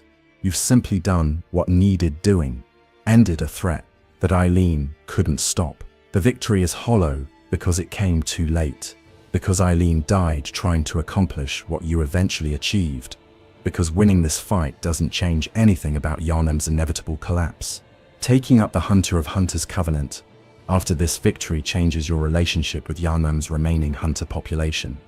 You become what Eileen was, an outsider watching other hunters, monitoring for corruption, prepared to execute those who fall to blood drunkenness. The other hunters you encounter throughout the game take on new significance. Dura, Henrik, Alfred, each becomes potential target requiring evaluation. This new perspective reveals how pervasive hunter corruption has become. Nearly every hunter you encounter shows signs of blood drunkenness in varying stages. Some maintain enough control that execution would be premature. Others have clearly crossed into irretrievable corruption. Making these judgments becomes your responsibility, and each judgment carries weight because you're literally deciding who lives and who dies based on behavioral observation and established covenant criteria. The isolation Eileen experienced becomes yours. You can't trust other hunters completely because any of them might require execution. You can't form genuine partnerships because partnerships might prevent you from performing your duty when it becomes necessary. The covenant demands emotional distance that makes survival easier, but strips away the human connections that make survival meaningful. Yet continuing the tradition also provides structure and purpose. In Yharnam's chaos, where cosmic horror has dissolved normal social meaning, the Hunter of Hunters Covenant offers clear guidelines and concrete objectives. You know what you're fighting for even if you can't win. You have principles to uphold, even if upholding them appears futile. In a world where nothing makes sense, having a defined role provides psychological anchor. The Covenant also connects you to tradition, extending beyond your personal experience. You're not just one hunter making arbitrary decisions about other hunters. You're the latest practitioner in a lineage, stretching back generations, carrying forward wisdom accumulated through countless previous executions. This connection to the past provides validation and support, reminder that others face similar challenges and maintain their humanity despite the burden. Whether to continue Eileen's work after her death admits no definitively correct answer. Either choice reflects valid philosophy about duty, tradition, and the value of maintaining principles when maintaining them won't change outcomes. What matters is making the choice consciously, understanding what you're accepting or refusing, and why. Chapter 20. Conclusion. The Crow's Last Flight. Eileen the Crow's story, in Bloodborne, represents a profound meditation on duty, sacrifice, and the question of whether maintaining moral order matters when the world itself is ending. She embodied commitment to principles that Yharnam's corruption made increasingly irrelevant, yet she continued serving those principles because someone had to, because the alternative was accepting that hunter tradition meant nothing, that the distinction between protector and predator didn't matter. Her failure to stop the Bloody Crow doesn't diminish her achievement. She maintained her covenant for years, perhaps decades, in a city progressively consumed by cosmic horror and bestial corruption. She executed countless corrupted hunters, providing mercy to those who had lost themselves and protecting innocents from predators who wore hunter garb. She passed on her tradition to you, ensuring that the Hunter of Hunters Covenant could continue even after her death. The crow's symbolism that defined her role speaks to transformation and truth-telling. Crows see what others cannot bear to witness. They speak truths others refuse to acknowledge. They mark endings and enable new beginnings. Eileen performed these functions for Yharnam's hunter community. She saw the corruption that infected her colleagues. She spoke the truth that some hunters could not be saved. She ended corrupted hunters' stories and prevented them from corrupting the hunt's purpose further. Her death, if it comes, represents the end of an era. With her falls the last serious attempt to maintain hunter tradition's moral center. The Bloody Crow's survival demonstrates that blood drunkenness has overwhelmed the mechanisms meant to contain it. Yharnam's hunters now operate without oversight, without anyone watching the watchers, without the deterrent that the Hunter of Hunters Covenant provided. Yet her legacy endures. The Covenant continues if you choose to take it up. The blades of mercy remain, available to those willing to wield them for their intended purpose. The crow feather cape can be worn by hunters who understand what it represents. The tradition she embodied outlives her physical presence, persisting as idea and inspiration, even after she can no longer personally enforce its principles. In the end, Eileen's story asks us to consider what we're willing to sacrifice for duty, how we maintain principles when maintaining them appears futile, and whether fighting for lost causes can be noble even when nobility can't change outcomes. She chose to hunt the hunters who had fallen to corruption, knowing that she probably couldn't stop Yharnam's descent, but determined to maintain standards as long as she remained capable. This commitment to principle despite impossible odds represents something essential about human dignity. We're not defined solely by our victories and achievements. We're also defined by what we refuse to surrender, by the lines we maintain, even when maintaining them costs us everything. Eileen refused to surrender the distinction between hunter and beast, between protector and predator, between serving humanity and consuming it. She paid for this refusal with isolation, trauma, and ultimately her life. But the payment doesn't invalidate the principle. If anything, The cost demonstrates the principle's value. Only things worth dying for are worth the dying. Eileen believed that maintaining hunter tradition's moral center mattered enough to justify the personal cost. Whether we agree with her assessment, we can respect the commitment that drove her across countless hunts and through countless tragedies until her strength finally failed. The crows of Yharnam witness her passing and bear testimony to her service. The hunters who survived to see another night carry knowledge of what she represented. And you, if you followed her story to this end, understand that being a hunter means more than simply killing beasts and cosmic abominations. It means maintaining humanity's values, even when humanity itself has been corrupted, standing watch over those who watch over others, and accepting that sometimes the greatest service is providing mercy to those who have lost themselves to forces they couldn't resist. Fear the old blood, Eileen would tell us, but fear more what happens when we stop resisting it, when we surrender to corruption because resistance seems futile, when we abandon our principles because outcomes appear predetermined. The hunt continues, whether or not any individual hunter survives. The question isn't whether we'll win, but whether we'll maintain our humanity while fighting. Eileen answered that question with her life's work and her final hunt. The crow takes flight at dusk, she once said, marking the transition from light to darkness, from order to chaos, from civilization to nightmare. But crows also signal dawn, their cawing, breaking the silence of night's darkest hours, announcing that endings enable beginnings. Eileen's story ends in the grand cathedral, but the principles she fought for need not die with her. The covenant persists. The tradition continues, and someone, perhaps you, perhaps another hunter, not yet arrived in Yharnam, will take up the crow feather cape and continue watching over those who watch over others. This is how tradition survives.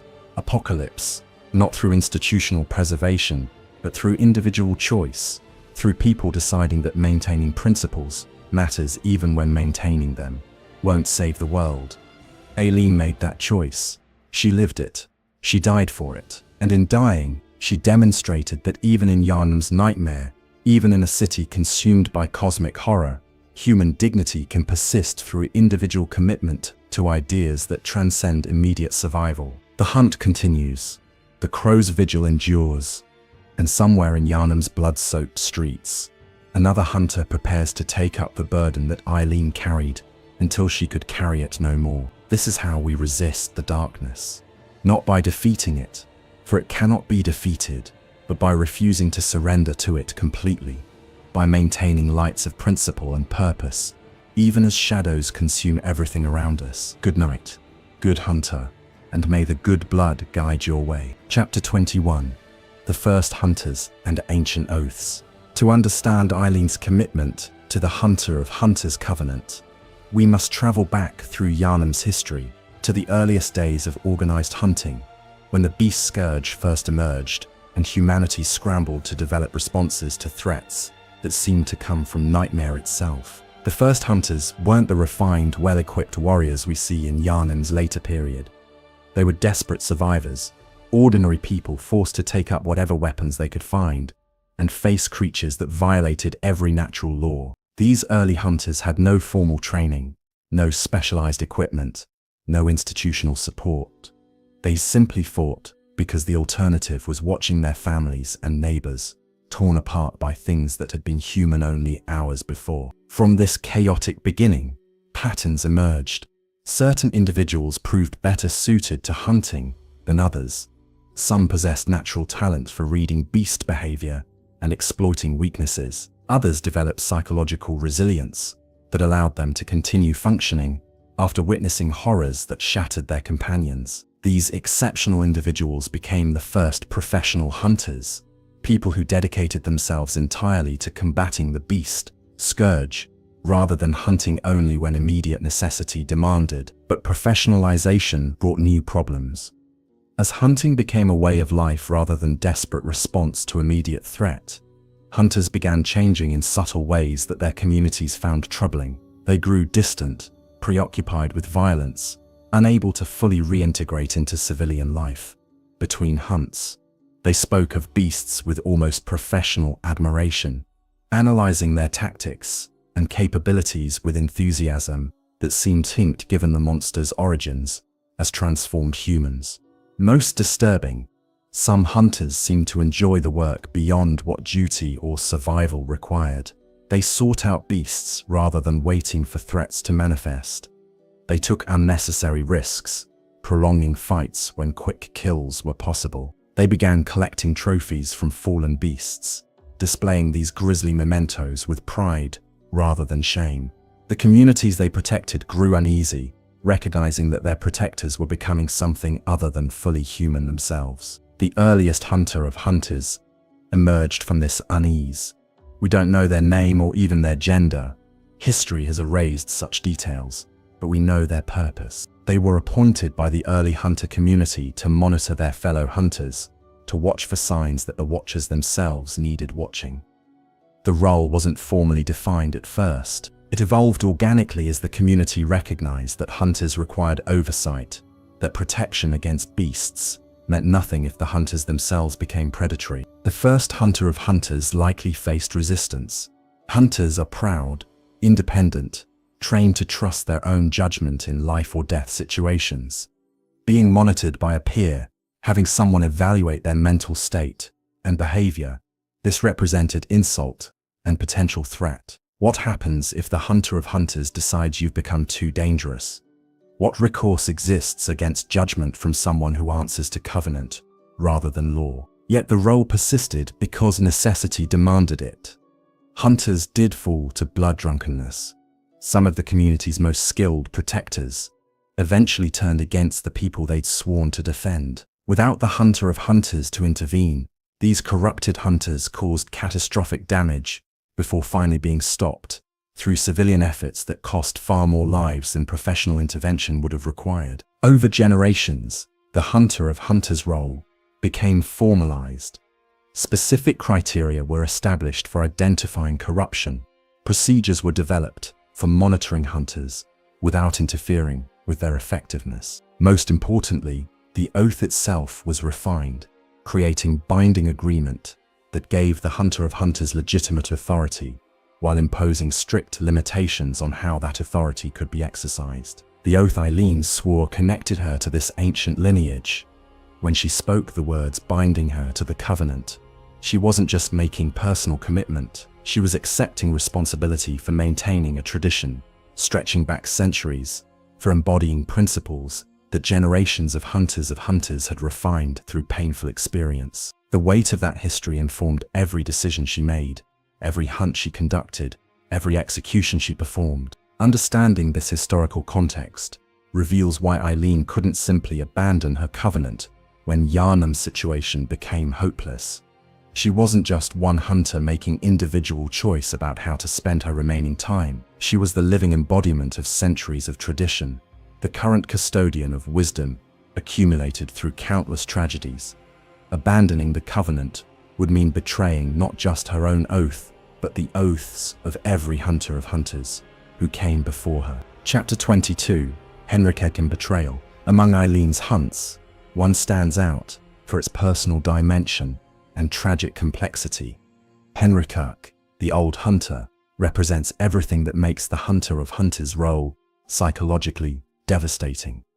He wasn't a stranger or distant colleague. He was someone Eileen knew personally, perhaps even someone she considered a friend before duty demanded she end his life. Henrik's story begins long before you arrive in Yharnam, in the city's earlier period when the beast's scourge was serious, but still manageable, when hunters were celebrated, heroes rather than necessary evils.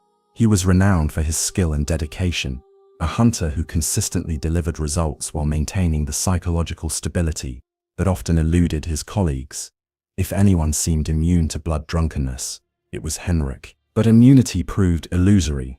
The corruption that eventually consumed Henrik operated slowly, so gradually that neither he nor those around him recognized what was happening, until intervention became necessary. Perhaps it began with legitimate grief, after losing a partner to a particularly brutal hunt. Perhaps it started with justified anger at the healing church's incompetence in managing blood administration. Or perhaps it emerged from simple exhaustion, the accumulated weight of too many hunts across too many years, finally cracking psychological foundations that had seemed unbreakable. Whatever the cause, Henrika's descent followed the pattern Eileen had observed countless times. First came subtle changes in behavior and attitude. He became more aggressive during hunts, employing brutal tactics when efficient ones would suffice. He spoke differently about beasts, describing them in ways that suggested identification rather than opposition. His relationships with other hunters and civilians deteriorated as he grew impatient with anyone who didn't share his obsessive focus on hunting. Eileen would have noticed these changes long before they became obvious to others. She monitored all of Yharnam's active hunters as part of her covenant responsibilities, and Henrik's prominence made him a particularly important subject for observation. She likely approached him multiple times, attempting intervention before execution became necessary. These conversations would have been difficult, confronting a respected colleague about behavior patterns he might not even recognize as problematic. But Henrika, like many hunters entering blood drunkenness, probably dismissed her concerns. He had decades of successful hunting behind him. He knew his own mind. If he was changing, it was because the situation demanded adaptation, not because he was losing control. The very conviction that had made him an exceptional hunter now prevented him from recognizing his own corruption. The breaking point came when Henrik's behavior crossed from concerning to dangerous. Perhaps he killed a beast in front of civilians with unnecessary brutality, traumatizing witnesses. Perhaps he injured another hunter during a dispute over tactics. Or perhaps Eileen simply recognized that his corruption had progressed past the point where recovery was possible. Whatever the specific trigger, she made the judgment that intervention had become execution. Tracking Henrik to the tomb of Odin required careful planning.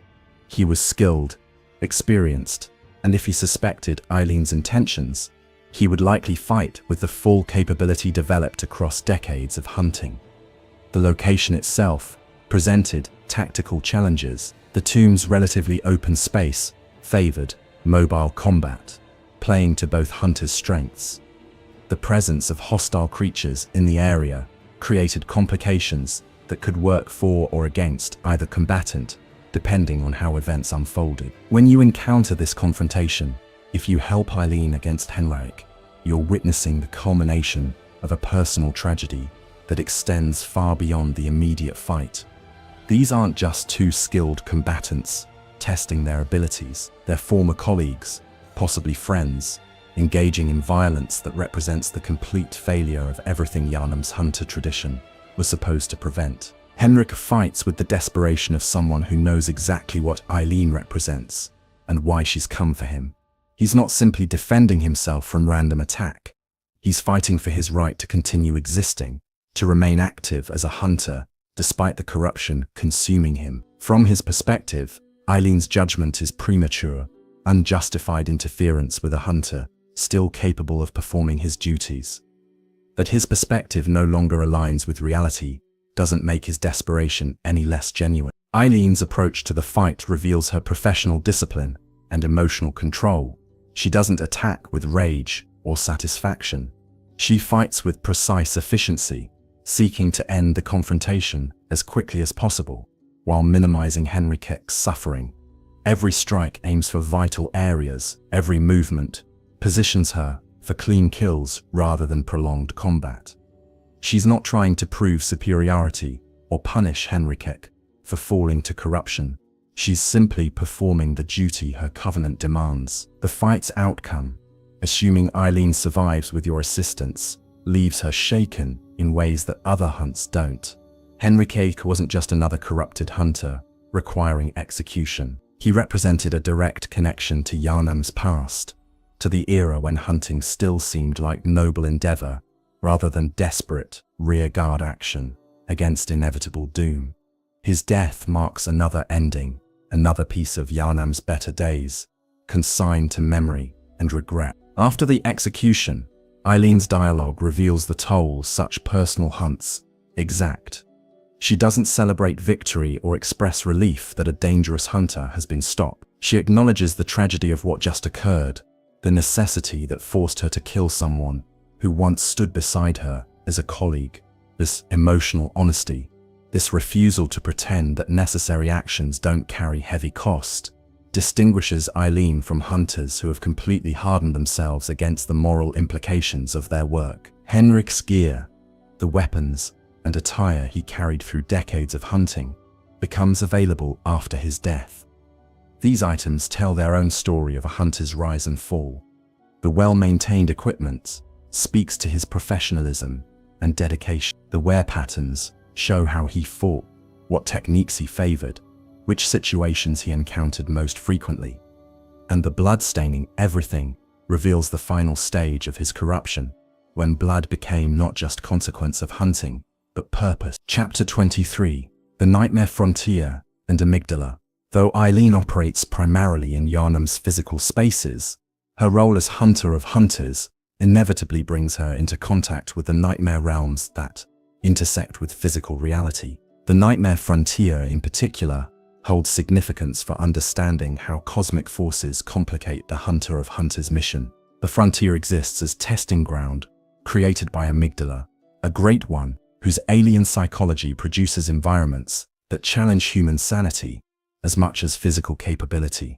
Hunters who venture into this poisonous wasteland face not just monsters, but the disorientation that comes from existing in space that operates according to cosmic rather than natural laws.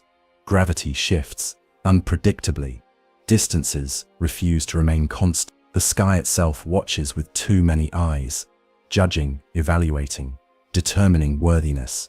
Some hunters who enter the Nightmare Frontier never return to physical Yharnam. They become trapped, either literally unable to find their way back, or psychologically unable to process the transition between nightmare and reality.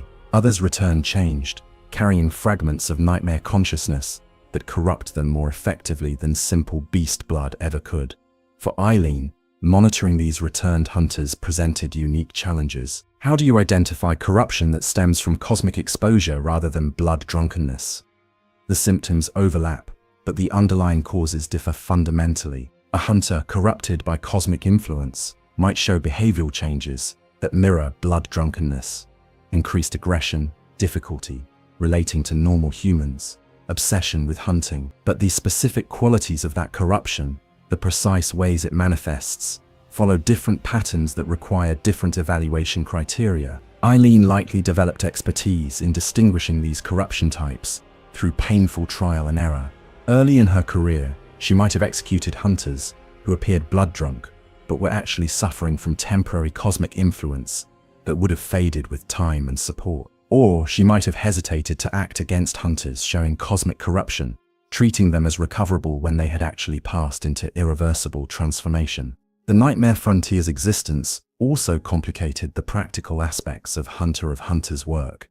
If a corrupted hunter fled into nightmare realms, standard pursuit became impossible. Eileen could follow into the nightmare, but doing so exposed her to the same corrupting influences she fought against.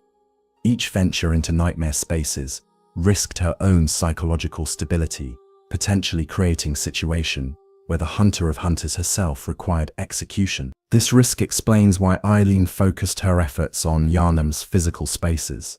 She couldn't effectively monitor or intervene with hunters who operated primarily in nightmare realms. The Covenant's authority derived from shared acceptance of certain principles and traditions. In nightmare spaces created by cosmic entities, those principles held no weight. A hunter corrupted by nightmare exposure might not even recognize the Crowfeather Cape's significance, might see Eileen as just another hostile presence in a realm full of threats. Yet complete avoidance of nightmare spaces proved impossible. The boundaries between Yharnam and its associated nightmares grew increasingly permeable as the city's corruption deepened. Places that existed firmly in physical reality began bleeding into nightmare spaces, and vice versa. Hunters who never consciously entered nightmares, nevertheless, found themselves affected by nightmare influences that seeped through weakening barriers between worlds. Amygdala's presence throughout Yharnam, invisible to those lacking sufficient insight but omnipresent once perceived, symbolized this boundary collapse. These cosmic entities watched everything, their observation itself a form of interference that altered what they observed. Hunters operating under amygdala's gaze couldn't help but be influenced by cosmic perspective, gradually absorbing alien viewpoints that shifted their understanding of hunting's purpose and nature. Eileen's approach to this cosmic complication showed practical wisdom born from experience. She couldn't prevent hunters from being exposed to cosmic influence. Yharnam itself had become too saturated with cosmic presence for anyone to remain completely unaffected. Instead, she focused on identifying when cosmic exposure crossed from influence into control, when a hunter's consciousness had been so thoroughly altered by cosmic contact that they no longer operated according to recognizably human values. This distinction required sophisticated judgment that many observers might have questioned. A hunter acting under cosmic influence might still perform their ostensible duties, still hunt beasts, still protect civilians, but their underlying motivations would have shifted from genuinely caring about human welfare to serving cosmic purposes that happen to align with human interests temporarily. Eileen had to determine not just what hunters did, but why they did it, assessing motivation and consciousness rather than simply evaluating behavior. The difficulty of making such determinations helps explain the conservative approach Eileen took to most potential executions. When uncertain whether a hunter had crossed into irreversible corruption, she tended toward monitoring rather than immediate action. This patience sometimes resulted in corrupted hunters, causing damage that earlier intervention might have prevented, but it also prevented premature executions of hunters who remained savable despite concerning symptoms. The Nightmare Frontier's lessons about cosmic corruption informed Eileen's understanding of Yharnam's ultimate trajectory. She recognized that the city wasn't simply experiencing a beast scourge that might eventually be contained. It was undergoing fundamental transformation as cosmic forces reshaped reality itself according to alien principles. The hunter tradition she represented, the moral framework her covenant embodied, these were human constructs that cosmic forces would inevitably overwhelm. This recognition of inevitable failure didn't lead Eileen to despair or abandonment of duty. If anything, it intensified her commitment. If Yharnam's corruption was inevitable, then maintaining hunter tradition's integrity during the city's decline mattered even more. The covenant became about preserving human values through the collapse, rather than preventing the collapse itself. Eileen fought, not because she believed she could win, but because fighting represented refusal to surrender humanity completely to cosmic transformation. Chapter 24.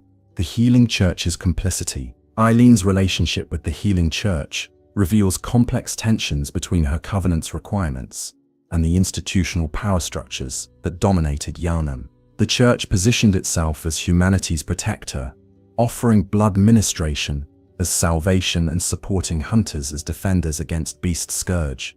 But from Eileen's perspective, the Church was complicit in creating the very corruption she fought to contain. The Healing Church's blood ministration practices deliberately exposed Yharnam's population to transformative influences they couldn't understand or resist.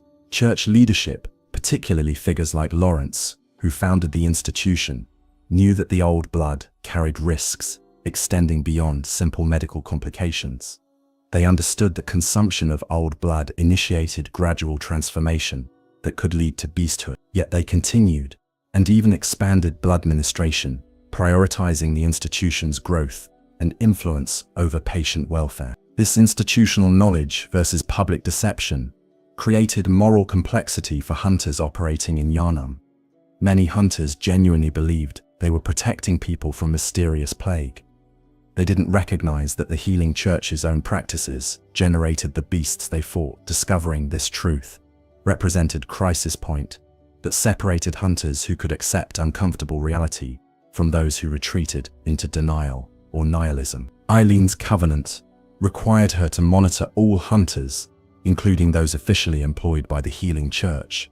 The church hunters represented particularly challenging subjects for evaluation.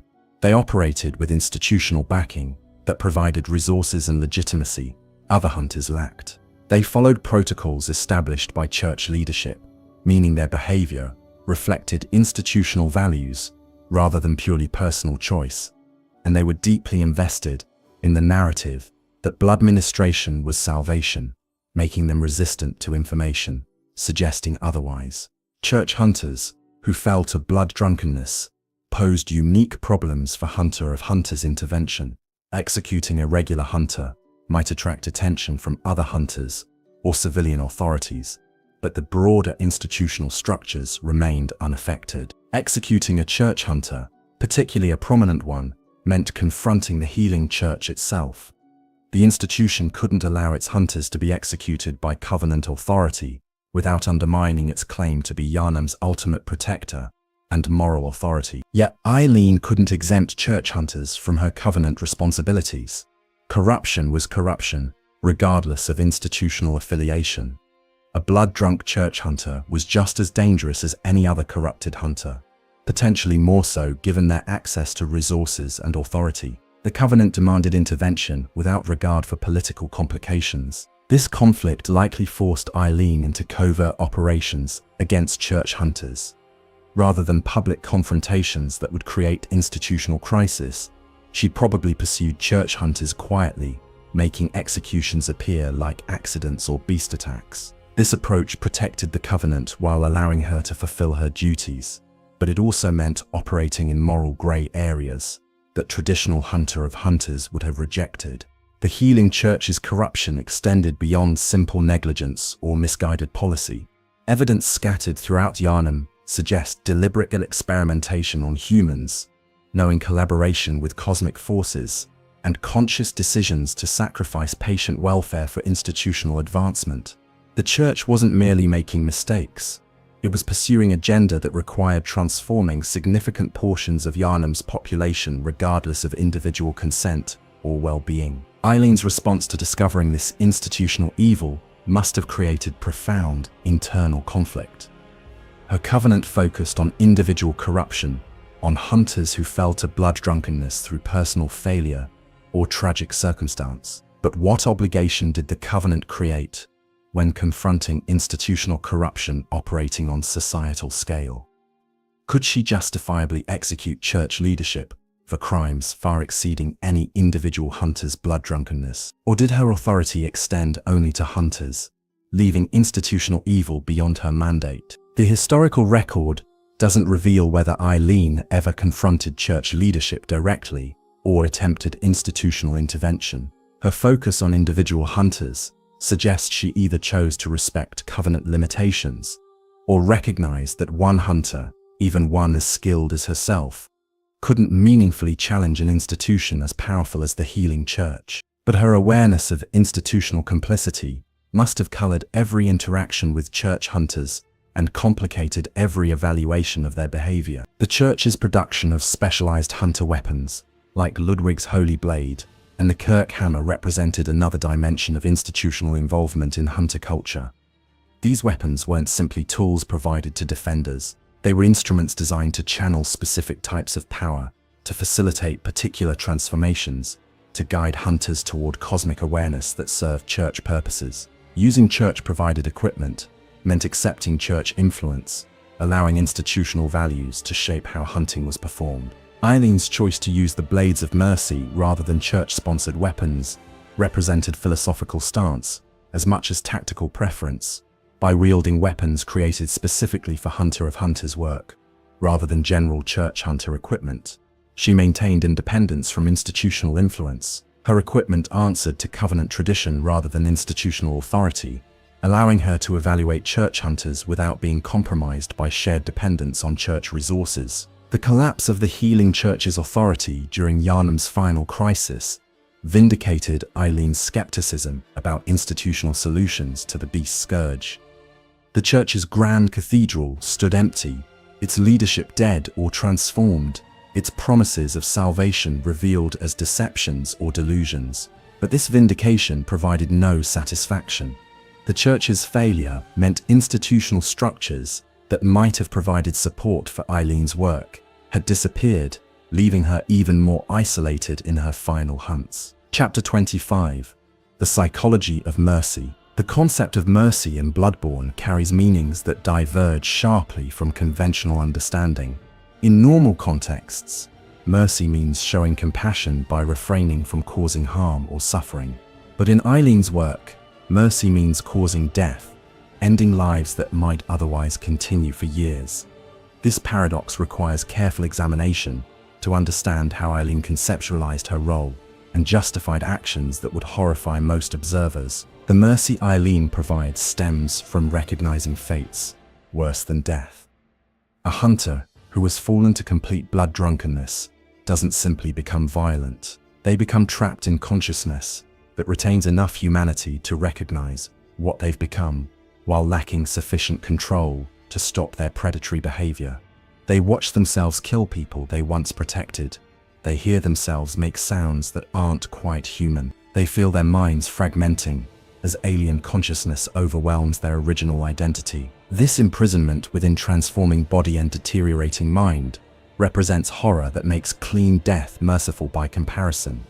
Eileen's executions free corrupted hunters from this nightmare, providing escape from existence that has become torture. The Blades of Mercy earn their name not through gentleness but through ending suffering that cannot be healed. But mercy for the corrupted hunter isn't Eileen's only consideration. She also acts mercifully toward potential victims, people who would suffer if blood-drunk hunters continued operating.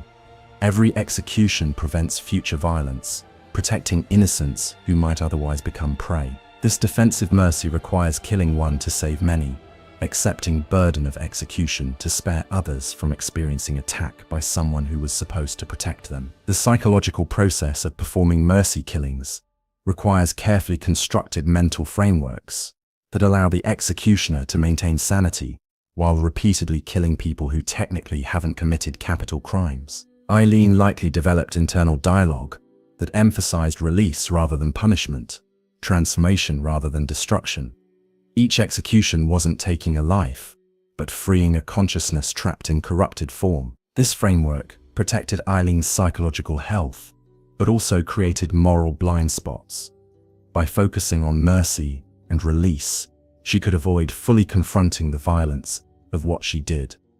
The blood on her blades represented liberation, not murder. The corpses left behind were empty vessels, not people with histories and relationships.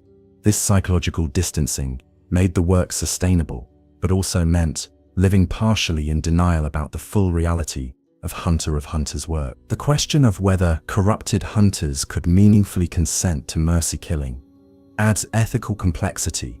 Some hunters in early stages of corruption might recognize their deterioration and request intervention before complete transformation. These cases represented tragic confirmation that execution served the hunter's own wishes, but most hunters didn't acknowledge their corruption until too late, if ever. Eileen had to impose mercy on people who actively resisted it, killing them for their own good according to evaluation they didn't share. This paternalistic dimension of mercy reveals how the Hunter of Hunters' role combines genuine compassion with disturbing presumption of authority. Eileen decided who required mercy, when mercy should be delivered, whether resistance to mercy was itself sign of corruption, requiring overriding. She held power over life and death, based primarily on covenant authority and personal judgment. The wisdom that made her effective in this role didn't eliminate the troubling nature of the power she wielded. The Bloody Crow's rejection of mercy as concept represents ideological challenge to everything Eileen stood for. From his perspective, she offered false mercy, killing people based on arbitrary standards that denied natural evolution. The transformation into blood-drunk hunter wasn't tragedy requiring mercy killing, it was transcendence, an achievement that cowardly hunters refused to accept. Eileen's mercy was actually murder, destroying those who had courage to embrace what others feared. This alternative framing forced Eileen to either defend her conception of mercy or acknowledge that mercy might be subjective rather than objective. The Covenant provided institutional support for her understanding, but institutional backing doesn't make philosophical positions correct. Confronting the Bloody Crow meant confronting the possibility that her entire career had been built on moral framework that couldn't withstand serious philosophical scrutiny. Eileen's continued commitment, despite these challenges, suggests either deep conviction that she couldn't articulate philosophically, or pragmatic acceptance that perfect philosophical justification wasn't necessary for performing work that clearly needed doing. Corrupted hunters killed innocent people, regardless of whether their corruption represented tragedy or transcendence. Stopping them protected the vulnerable, regardless of whether doing so qualified as mercy or murder. Results mattered more than theoretical purity. This practical approach to mercy reveals mature wisdom about moral action. Eileen didn't require certainty that her actions were philosophically defensible. She accepted ambiguity, uncertainty, even possibility that future generations might judge her harshly. She simply did what seemed necessary in the moment, using her best judgment, informed by experience and covenant tradition, trusting that good faith efforts to protect others justified the terrible costs she accepted. The mercy she extended to you, warning you away from her final hunt and telling you to abandon the covenant rather than take it up, represents her most honest acknowledgement of what the role entailed. She knew the burden it imposed. She knew the moral complexity it created. She knew the psychological toll it exacted. And despite spending her life in this service, she hoped you would choose differently, would find way to be effective hunter without accepting the specific mission that had defined and consumed her. Chapter 26: Technical Mastery and Fighting Style. Eileen's effectiveness as Hunter of Hunters stemmed not just from covenant authority or philosophical conviction, but from extraordinary technical mastery of hunter combat. Her fighting style represented the culmination of decades spent studying how hunters fight and developing techniques specifically designed to exploit their patterns and capabilities. Regular hunters in Yharnam developed combat styles, optimized for fighting beasts. They learned spacing appropriate for large creatures with powerful but telegraphed attacks. They practiced dodging patterns that worked well against charging or sweeping beast movement. They trained to recognize beast behavior patterns and exploit the predictability that came from creatures operating primarily on instinct. Fighting other hunters required completely different approach. Hunters don't telegraph attacks the way beasts do.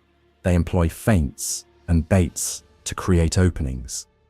They adapt their tactics based on opponent behavior, learning from each exchange and adjusting strategy accordingly. They use firearms not just for damage, but for psychological pressure, forcing opponents into defensive patterns that create new vulnerabilities. Eileen's mastery of these human versus human combat dynamics showed in every aspect of her technique. Her footwork prioritized circular movement that complicated opponent aim while maintaining her own offensive angles.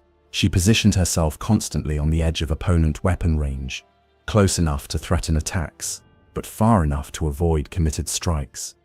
Her own attacks came in controlled bursts rather than extended combos, never overcommitting in ways that would leave her vulnerable to counterattack. The Blades of Mercy's fast attack speed synergized perfectly with this measured, probing approach. She could strike multiple times in rapid succession, testing opponent defenses and creating cumulative pressure without accepting significant risk. When opponents adapted to her attack patterns, she had psychological tools to force them back into reactivity. A well-timed bullet could interrupt charging attacks, reset positioning, and remind opponents that aggression carried costs. Her use of quick-stepping demonstrated understanding of not just the technique itself, but the mind games surrounding it. She didn't quick-step constantly, which would deplete stamina and create predictable patterns. Instead, she reserved it for moments where sudden position changes would most effectively disrupt opponent plans. An unexpected quick step backward during what appeared to be trading blows could make opponent miss entirely while leaving them extended and vulnerable. A quick step forward into seemingly dangerous range could catch opponent off guard, bypassing their zoning attempts. Eileen's defensive techniques showed equal sophistication. She rarely attempted to parry direct attacks, recognizing that skilled hunters used parry attempts as opportunities to switch to fast attacks that couldn't be parried effectively. Instead, she focused on spacing and positioning, using superior footwork to make opponents miss entirely rather than trying to deflect or redirect their strikes. This approach was safer against skilled opponents and didn't create the commitment that parry attempts required. Her ammunition management reflected understanding that bullets were psychological resources as much as damage sources. She fired not just when opponents were genuinely vulnerable, but also when she wanted to pressure them into specific behaviors. A bullet fired at charging opponent might miss, but would still disrupt their approach, making them reconsider aggressive tactics. Conservative use of ammunition meant she always had bullets available, forcing opponents to constantly account for potential interruption of their attacks. The fight against Henrique, where you observe her combat style directly if you help her, demonstrates these principles in action. She doesn't trade blows aggressively. She stays mobile, works angles, forces Henrique to overextend while remaining conservative with her own commitments. When she does attack, it's in controlled bursts that maximize damage while minimizing risk. When she uses her pistol, it's time to interrupt specific dangerous actions rather than simply firing for chip damage. Against the Bloody Crow, these same techniques prove insufficient not because they're poorly executed, but because her opponent matches her technical mastery while possessing physical advantages from blood drunkenness. The fight becomes battle of inches, where slight differences in reaction speed and stamina recovery gradually compound until one combatant gains decisive advantage. That Eileen survives, as long as she does against such disadvantages, testifies to her extraordinary skill. Her technical mastery extended beyond simple combat technique to include psychological dimensions of fighting intelligent opponents. She understood how to read subtle tells that indicated what opponents planned. Weight shifts, eye movements, breathing patterns, all provided information about incoming attacks, if you knew how to interpret them. She also understood how to provide false tells, making opponents think she planned actions she had no intention of executing. This psychological sophistication meant fights often ended before weapons ever clashed. Opponents facing Eileen's evaluation felt her judgment, saw her confidence, recognized that she had done this many times before. Some surrendered without fighting, accepting that resistance was futile. Others fought but did so with fear undermining their technical capability, making mistakes they would never make under normal circumstances.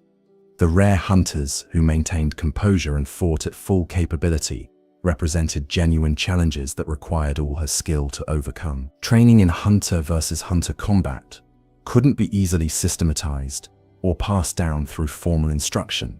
It required actual experience fighting, skilled hunters, learning lessons that could only come from life or death confrontation. Eileen accumulated this experience across decades, each successful hunt adding to her tactical knowledge and refined instincts.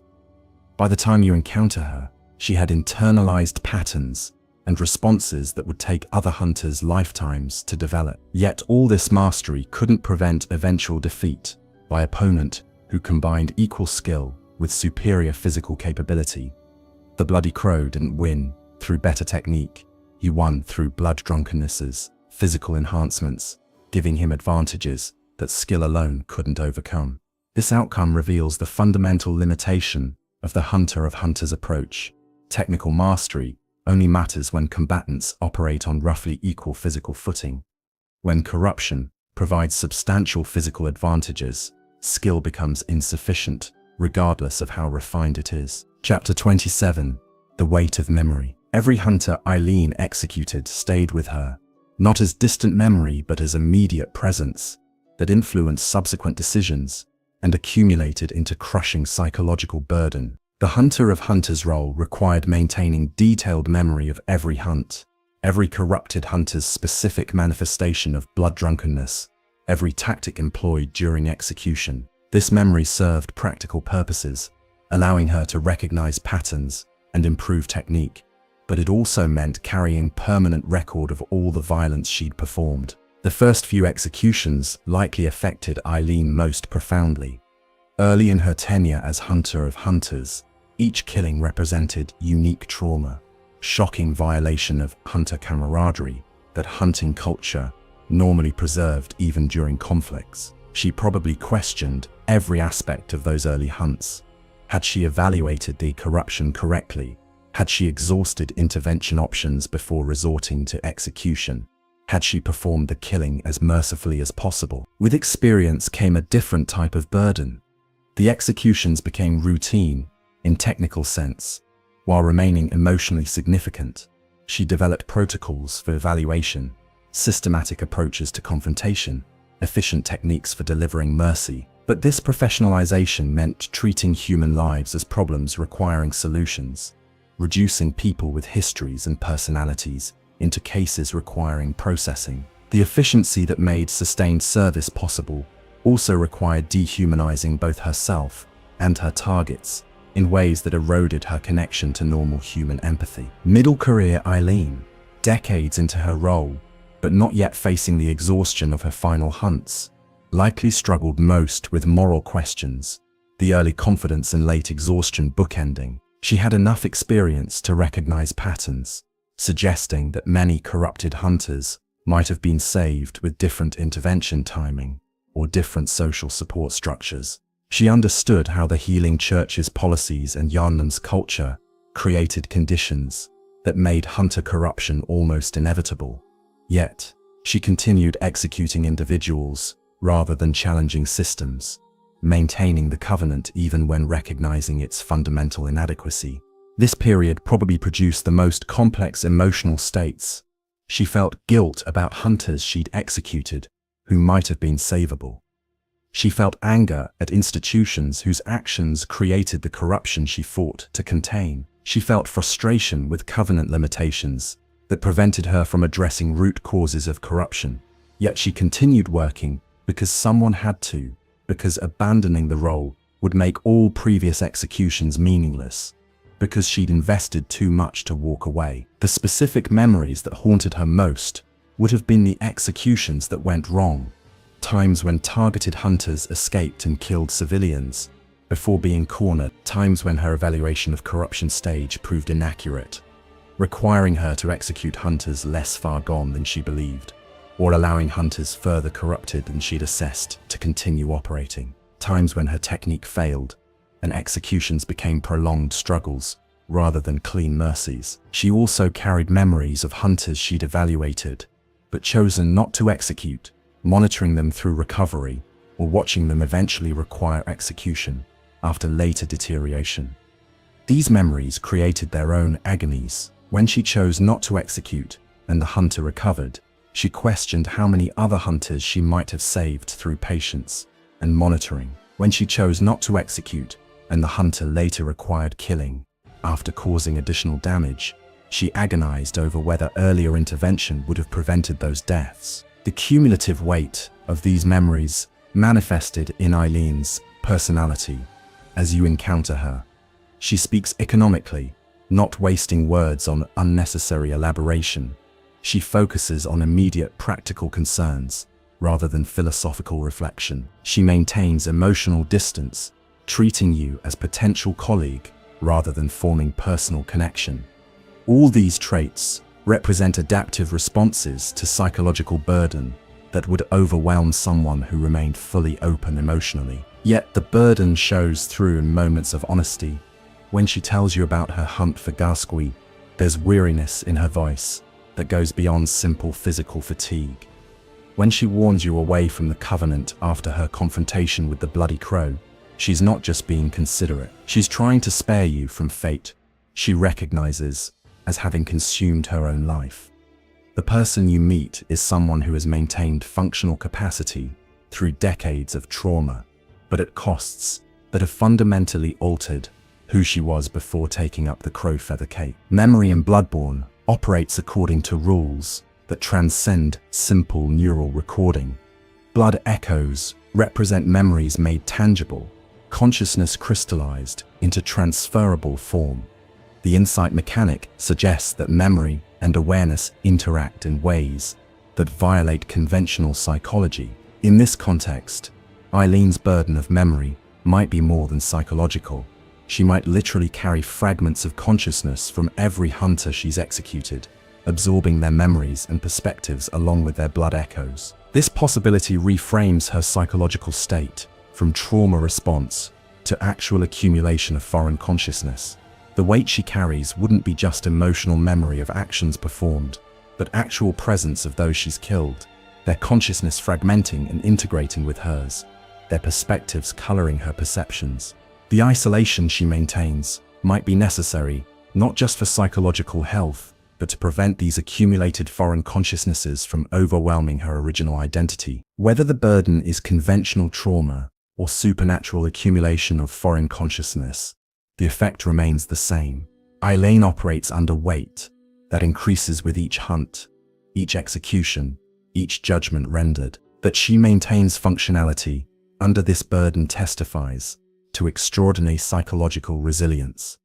That the burden eventually contributes to her defeat against the Bloody Crow reveals that even extraordinary resilience has limits. Chapter 28. The Final Hunt. Eileen's confrontation with the Bloody Crow represents not just physical combat, but culmination of philosophical tensions that defined her entire career. This isn't merely two skilled hunters fighting, it's the collision of fundamentally incompatible worldviews, with the outcome determining not just who lives, but which philosophy proves more viable in Yharnam's corrupted reality. The lead up to this confrontation likely extended over significant time. Eileen would have tracked the Bloody Crow for weeks or months, studying his patterns, documenting his crimes, confirming that he represented not misunderstanding or temporary corruption, but deliberate embrace of blood drunkenness as superior state. This preparation represented both tactical necessity and psychological fortification, building up certainty needed to face opponents who matched or exceeded her capabilities. The choice of the Grand Cathedral as confrontation site carries tactical and symbolic weight. Tactically, the open space favors mobile combat style both hunters employ.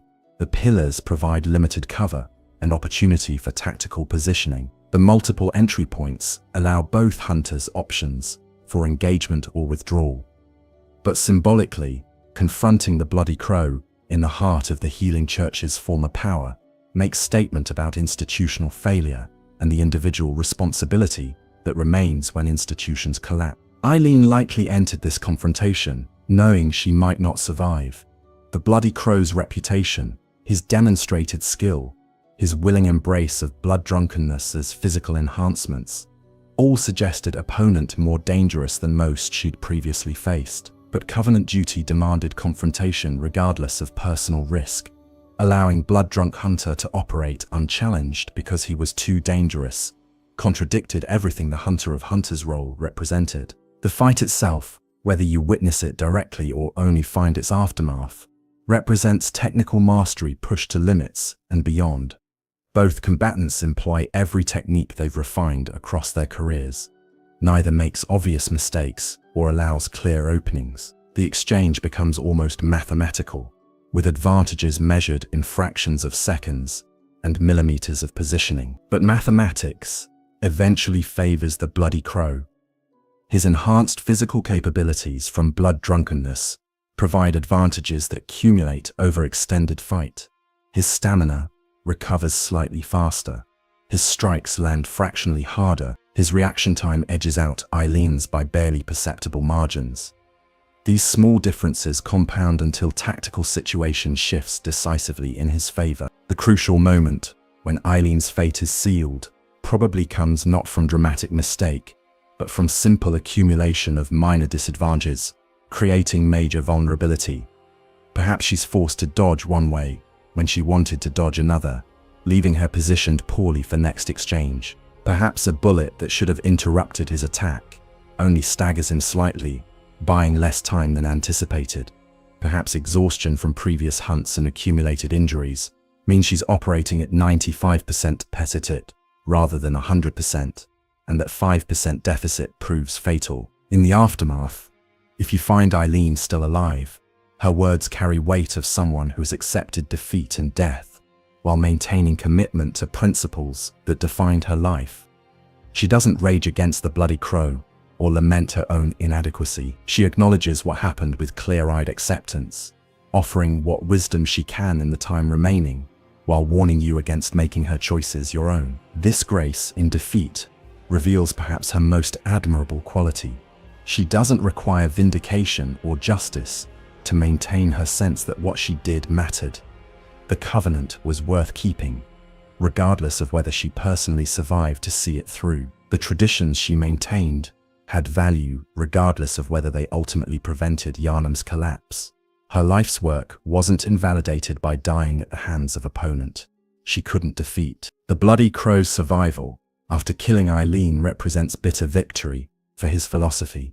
He's proven that deliberate embrace of blood drunkenness can succeed against the hunter tradition's most dedicated defender. He continues operating in the Grand Cathedral, unchallenged monument to the Covenant's failure. Yet his victory is hollow because he now exists solely for violence, having abandoned everything else that might have made existence meaningful. He won the fight, but lost himself in the process. Eileen's death, by contrast, represents tragic defeat that nonetheless preserves her essential identity. She maintained her humanity and principles until the end. She died as herself rather than transforming into something alien. The manner of her death honored the covenant she served, falling in service to duties she accepted, knowing their cost. There's dignity in this even as there's tragedy in the outcome. The question you face after witnessing or discovering this confrontation is whether Eileen's approach to hunting proves its worth through the grace of her defeat or reveals fundamental inadequacy through her failure to stop the Bloody Crow. Either interpretation finds support in the evidence. The game doesn't provide definitive answer because reality rarely does when examining whether principle matters more than results. What's clear is that Eileen chose principle over pragmatic survival. She could have fled Yharnam as the situation deteriorated. She could have ignored the Bloody Crow as too dangerous to confront.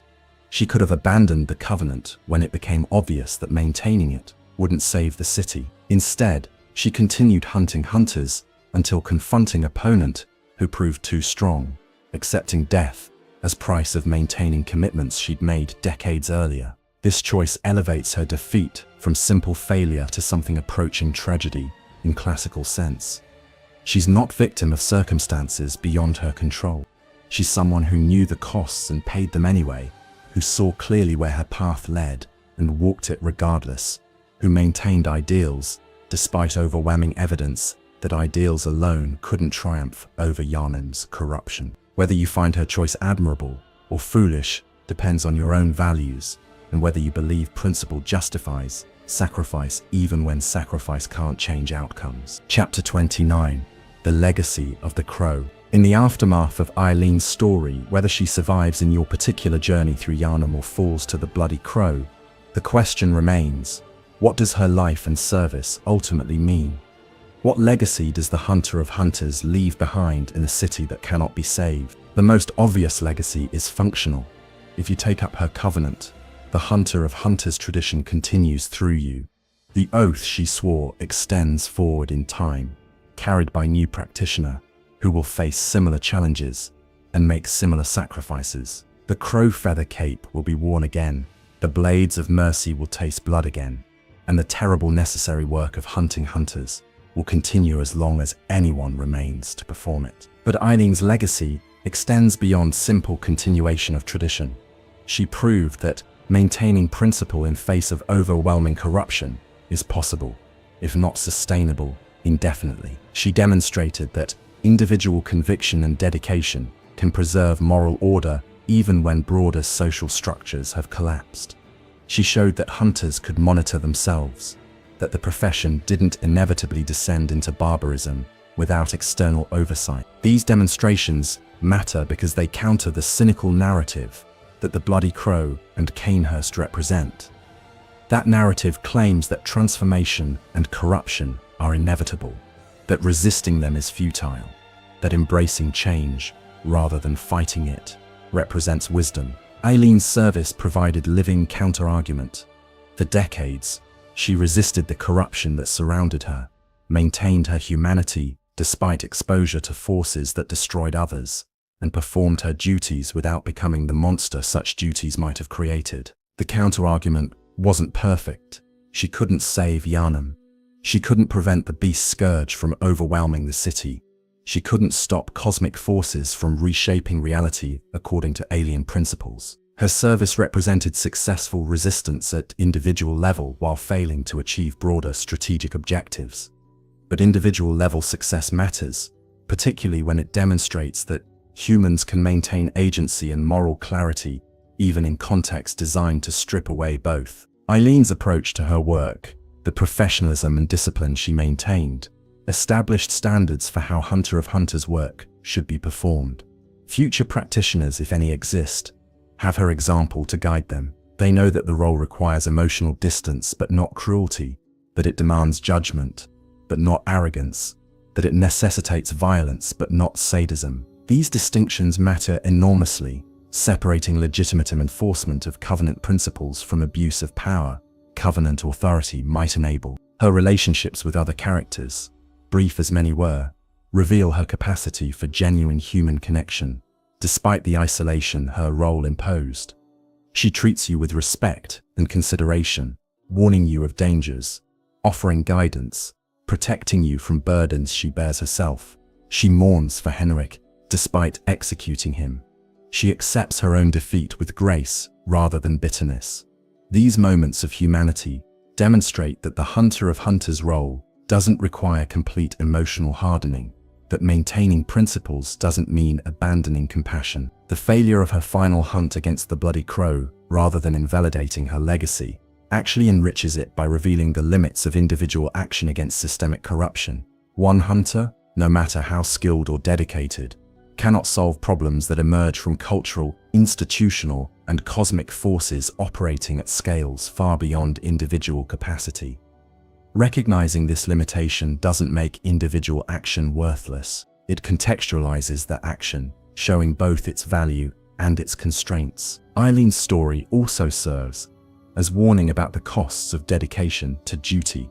She gave up normal human life, meaningful relationships, simple pleasures, and satisfactions that make existence bearable. She accepted psychological trauma that accumulated across decades of service.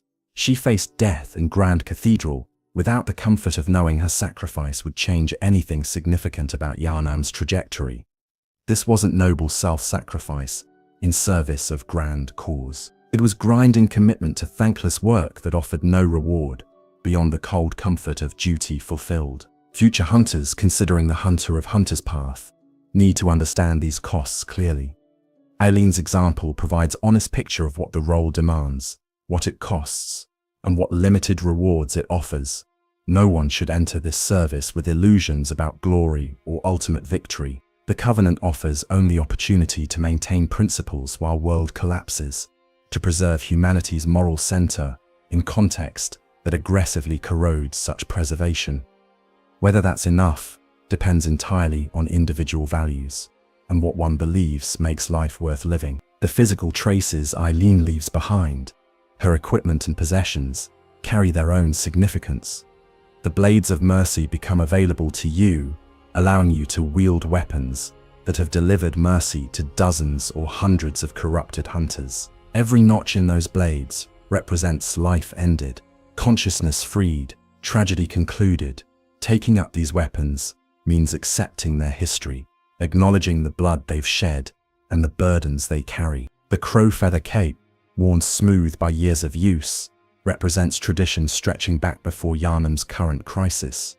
Wearing it marks you as part of that tradition, someone who has chosen to monitor hunters, judge corruption, and execute those who fall beyond redemption. The weight of the cape is both physical and symbolic, reminding you constantly of what you've chosen to represent. The Hunter of Hunters Covenant rune, small and easily overlooked, contains concentrated essence of tradition. Eileen served.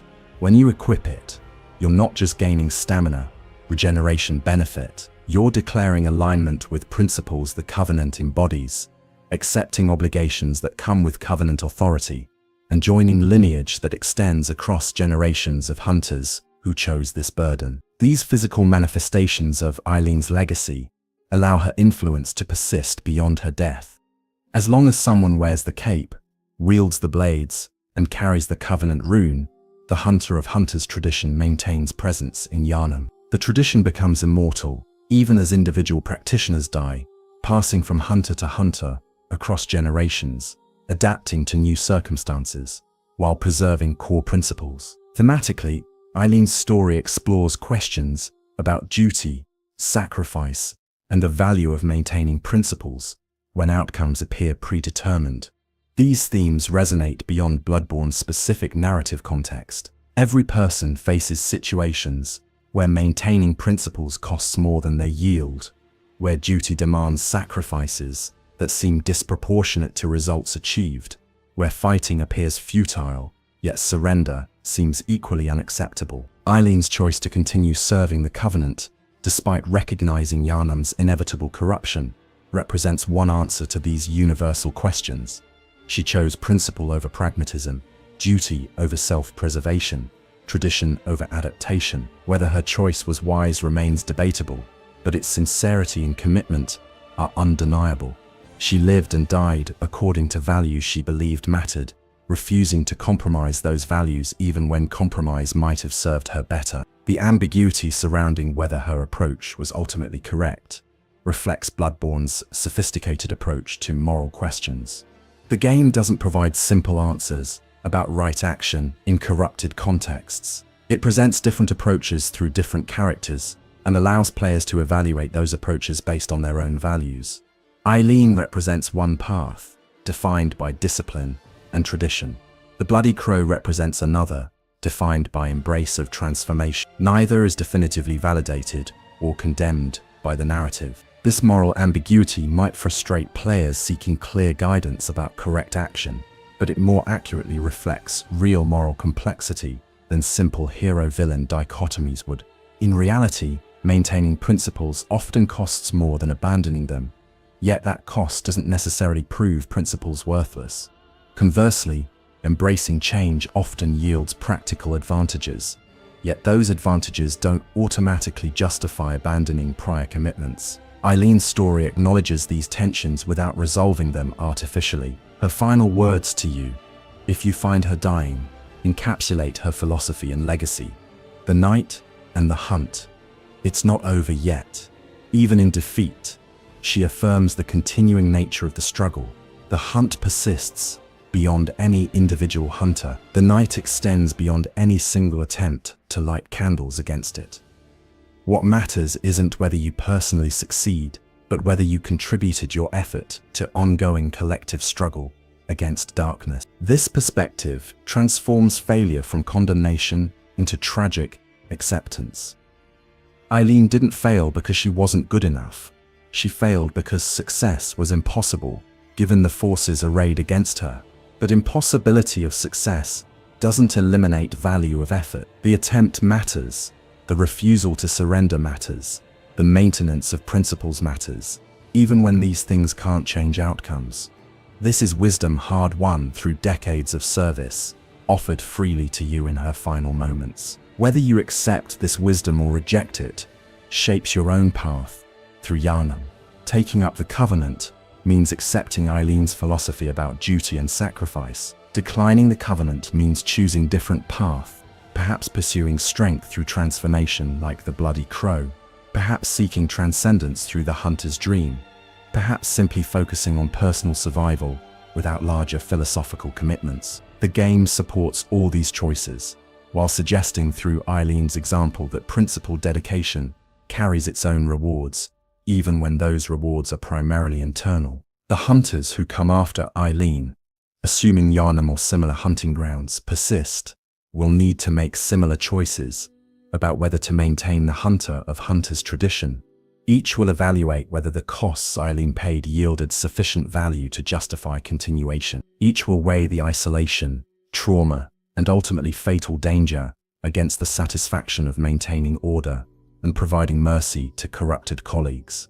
And each will reach their own conclusions about whether Eileen's example represents inspiration or cautionary tale. What's certain is that Eileen the Crow will be remembered as long as hunter tradition persists. Not as greatest fighter, though her skill was formidable. Not as most successful hunter of hunters, given her failure to stop the bloody crow, but as example of unwavering commitment to principles in face of overwhelming corruption, as proof that maintaining humanity and moral clarity remains possible, even in contexts designed to destroy both, as testament to the proposition that how we live and die matters, regardless of whether we achieve victory. The crows of Yharnam, those enigmatic observers whose symbolism Eileen carried throughout her service, will remember her in their own way. Perhaps they're cosmic agents recording human responses to impossible situations. Perhaps they're simply birds drawn to death and carrion. Either way, they witnessed her entire career, watched her hunt through countless nights, observed her maintain covenant discipline across decades that would have broken lesser hunters. Their presence at her death, if she dies, marks acknowledgement of service completed, duty fulfilled, tradition upheld until the final moment. And you, having witnessed her story or discovered its remnants, carry forward knowledge of what she represented. Whether you take up the covenant or decline it, whether you honor her example or reject her philosophy, you can't unknow what you've learned about the costs of duty and the value of principled action in corrupted contexts. Eileen's legacy lives in your consciousness now, informing your own choices about how to navigate Yharnam's nightmare and what principles, if any, deserve maintaining when the world itself has gone mad. The hunt continues, the night extends, and somewhere in Yharnam's blood-soaked streets, the crow's shadow flies on, seeking those who have lost themselves to corruption, providing mercy when mercy is all that remains to offer, maintaining tradition until tradition can no longer be maintained. This is the legacy of Eileen the Crow, hunter of hunters, keeper of the covenant, guardian of hunters who could not guard themselves. May her dedication inspire those who come after, and may her memory serve as a reminder that even in darkest night, even in deepest corruption, individual commitment to principle can illuminate path forward for those who choose to follow. Good night, good hunter. The crow watches over us all.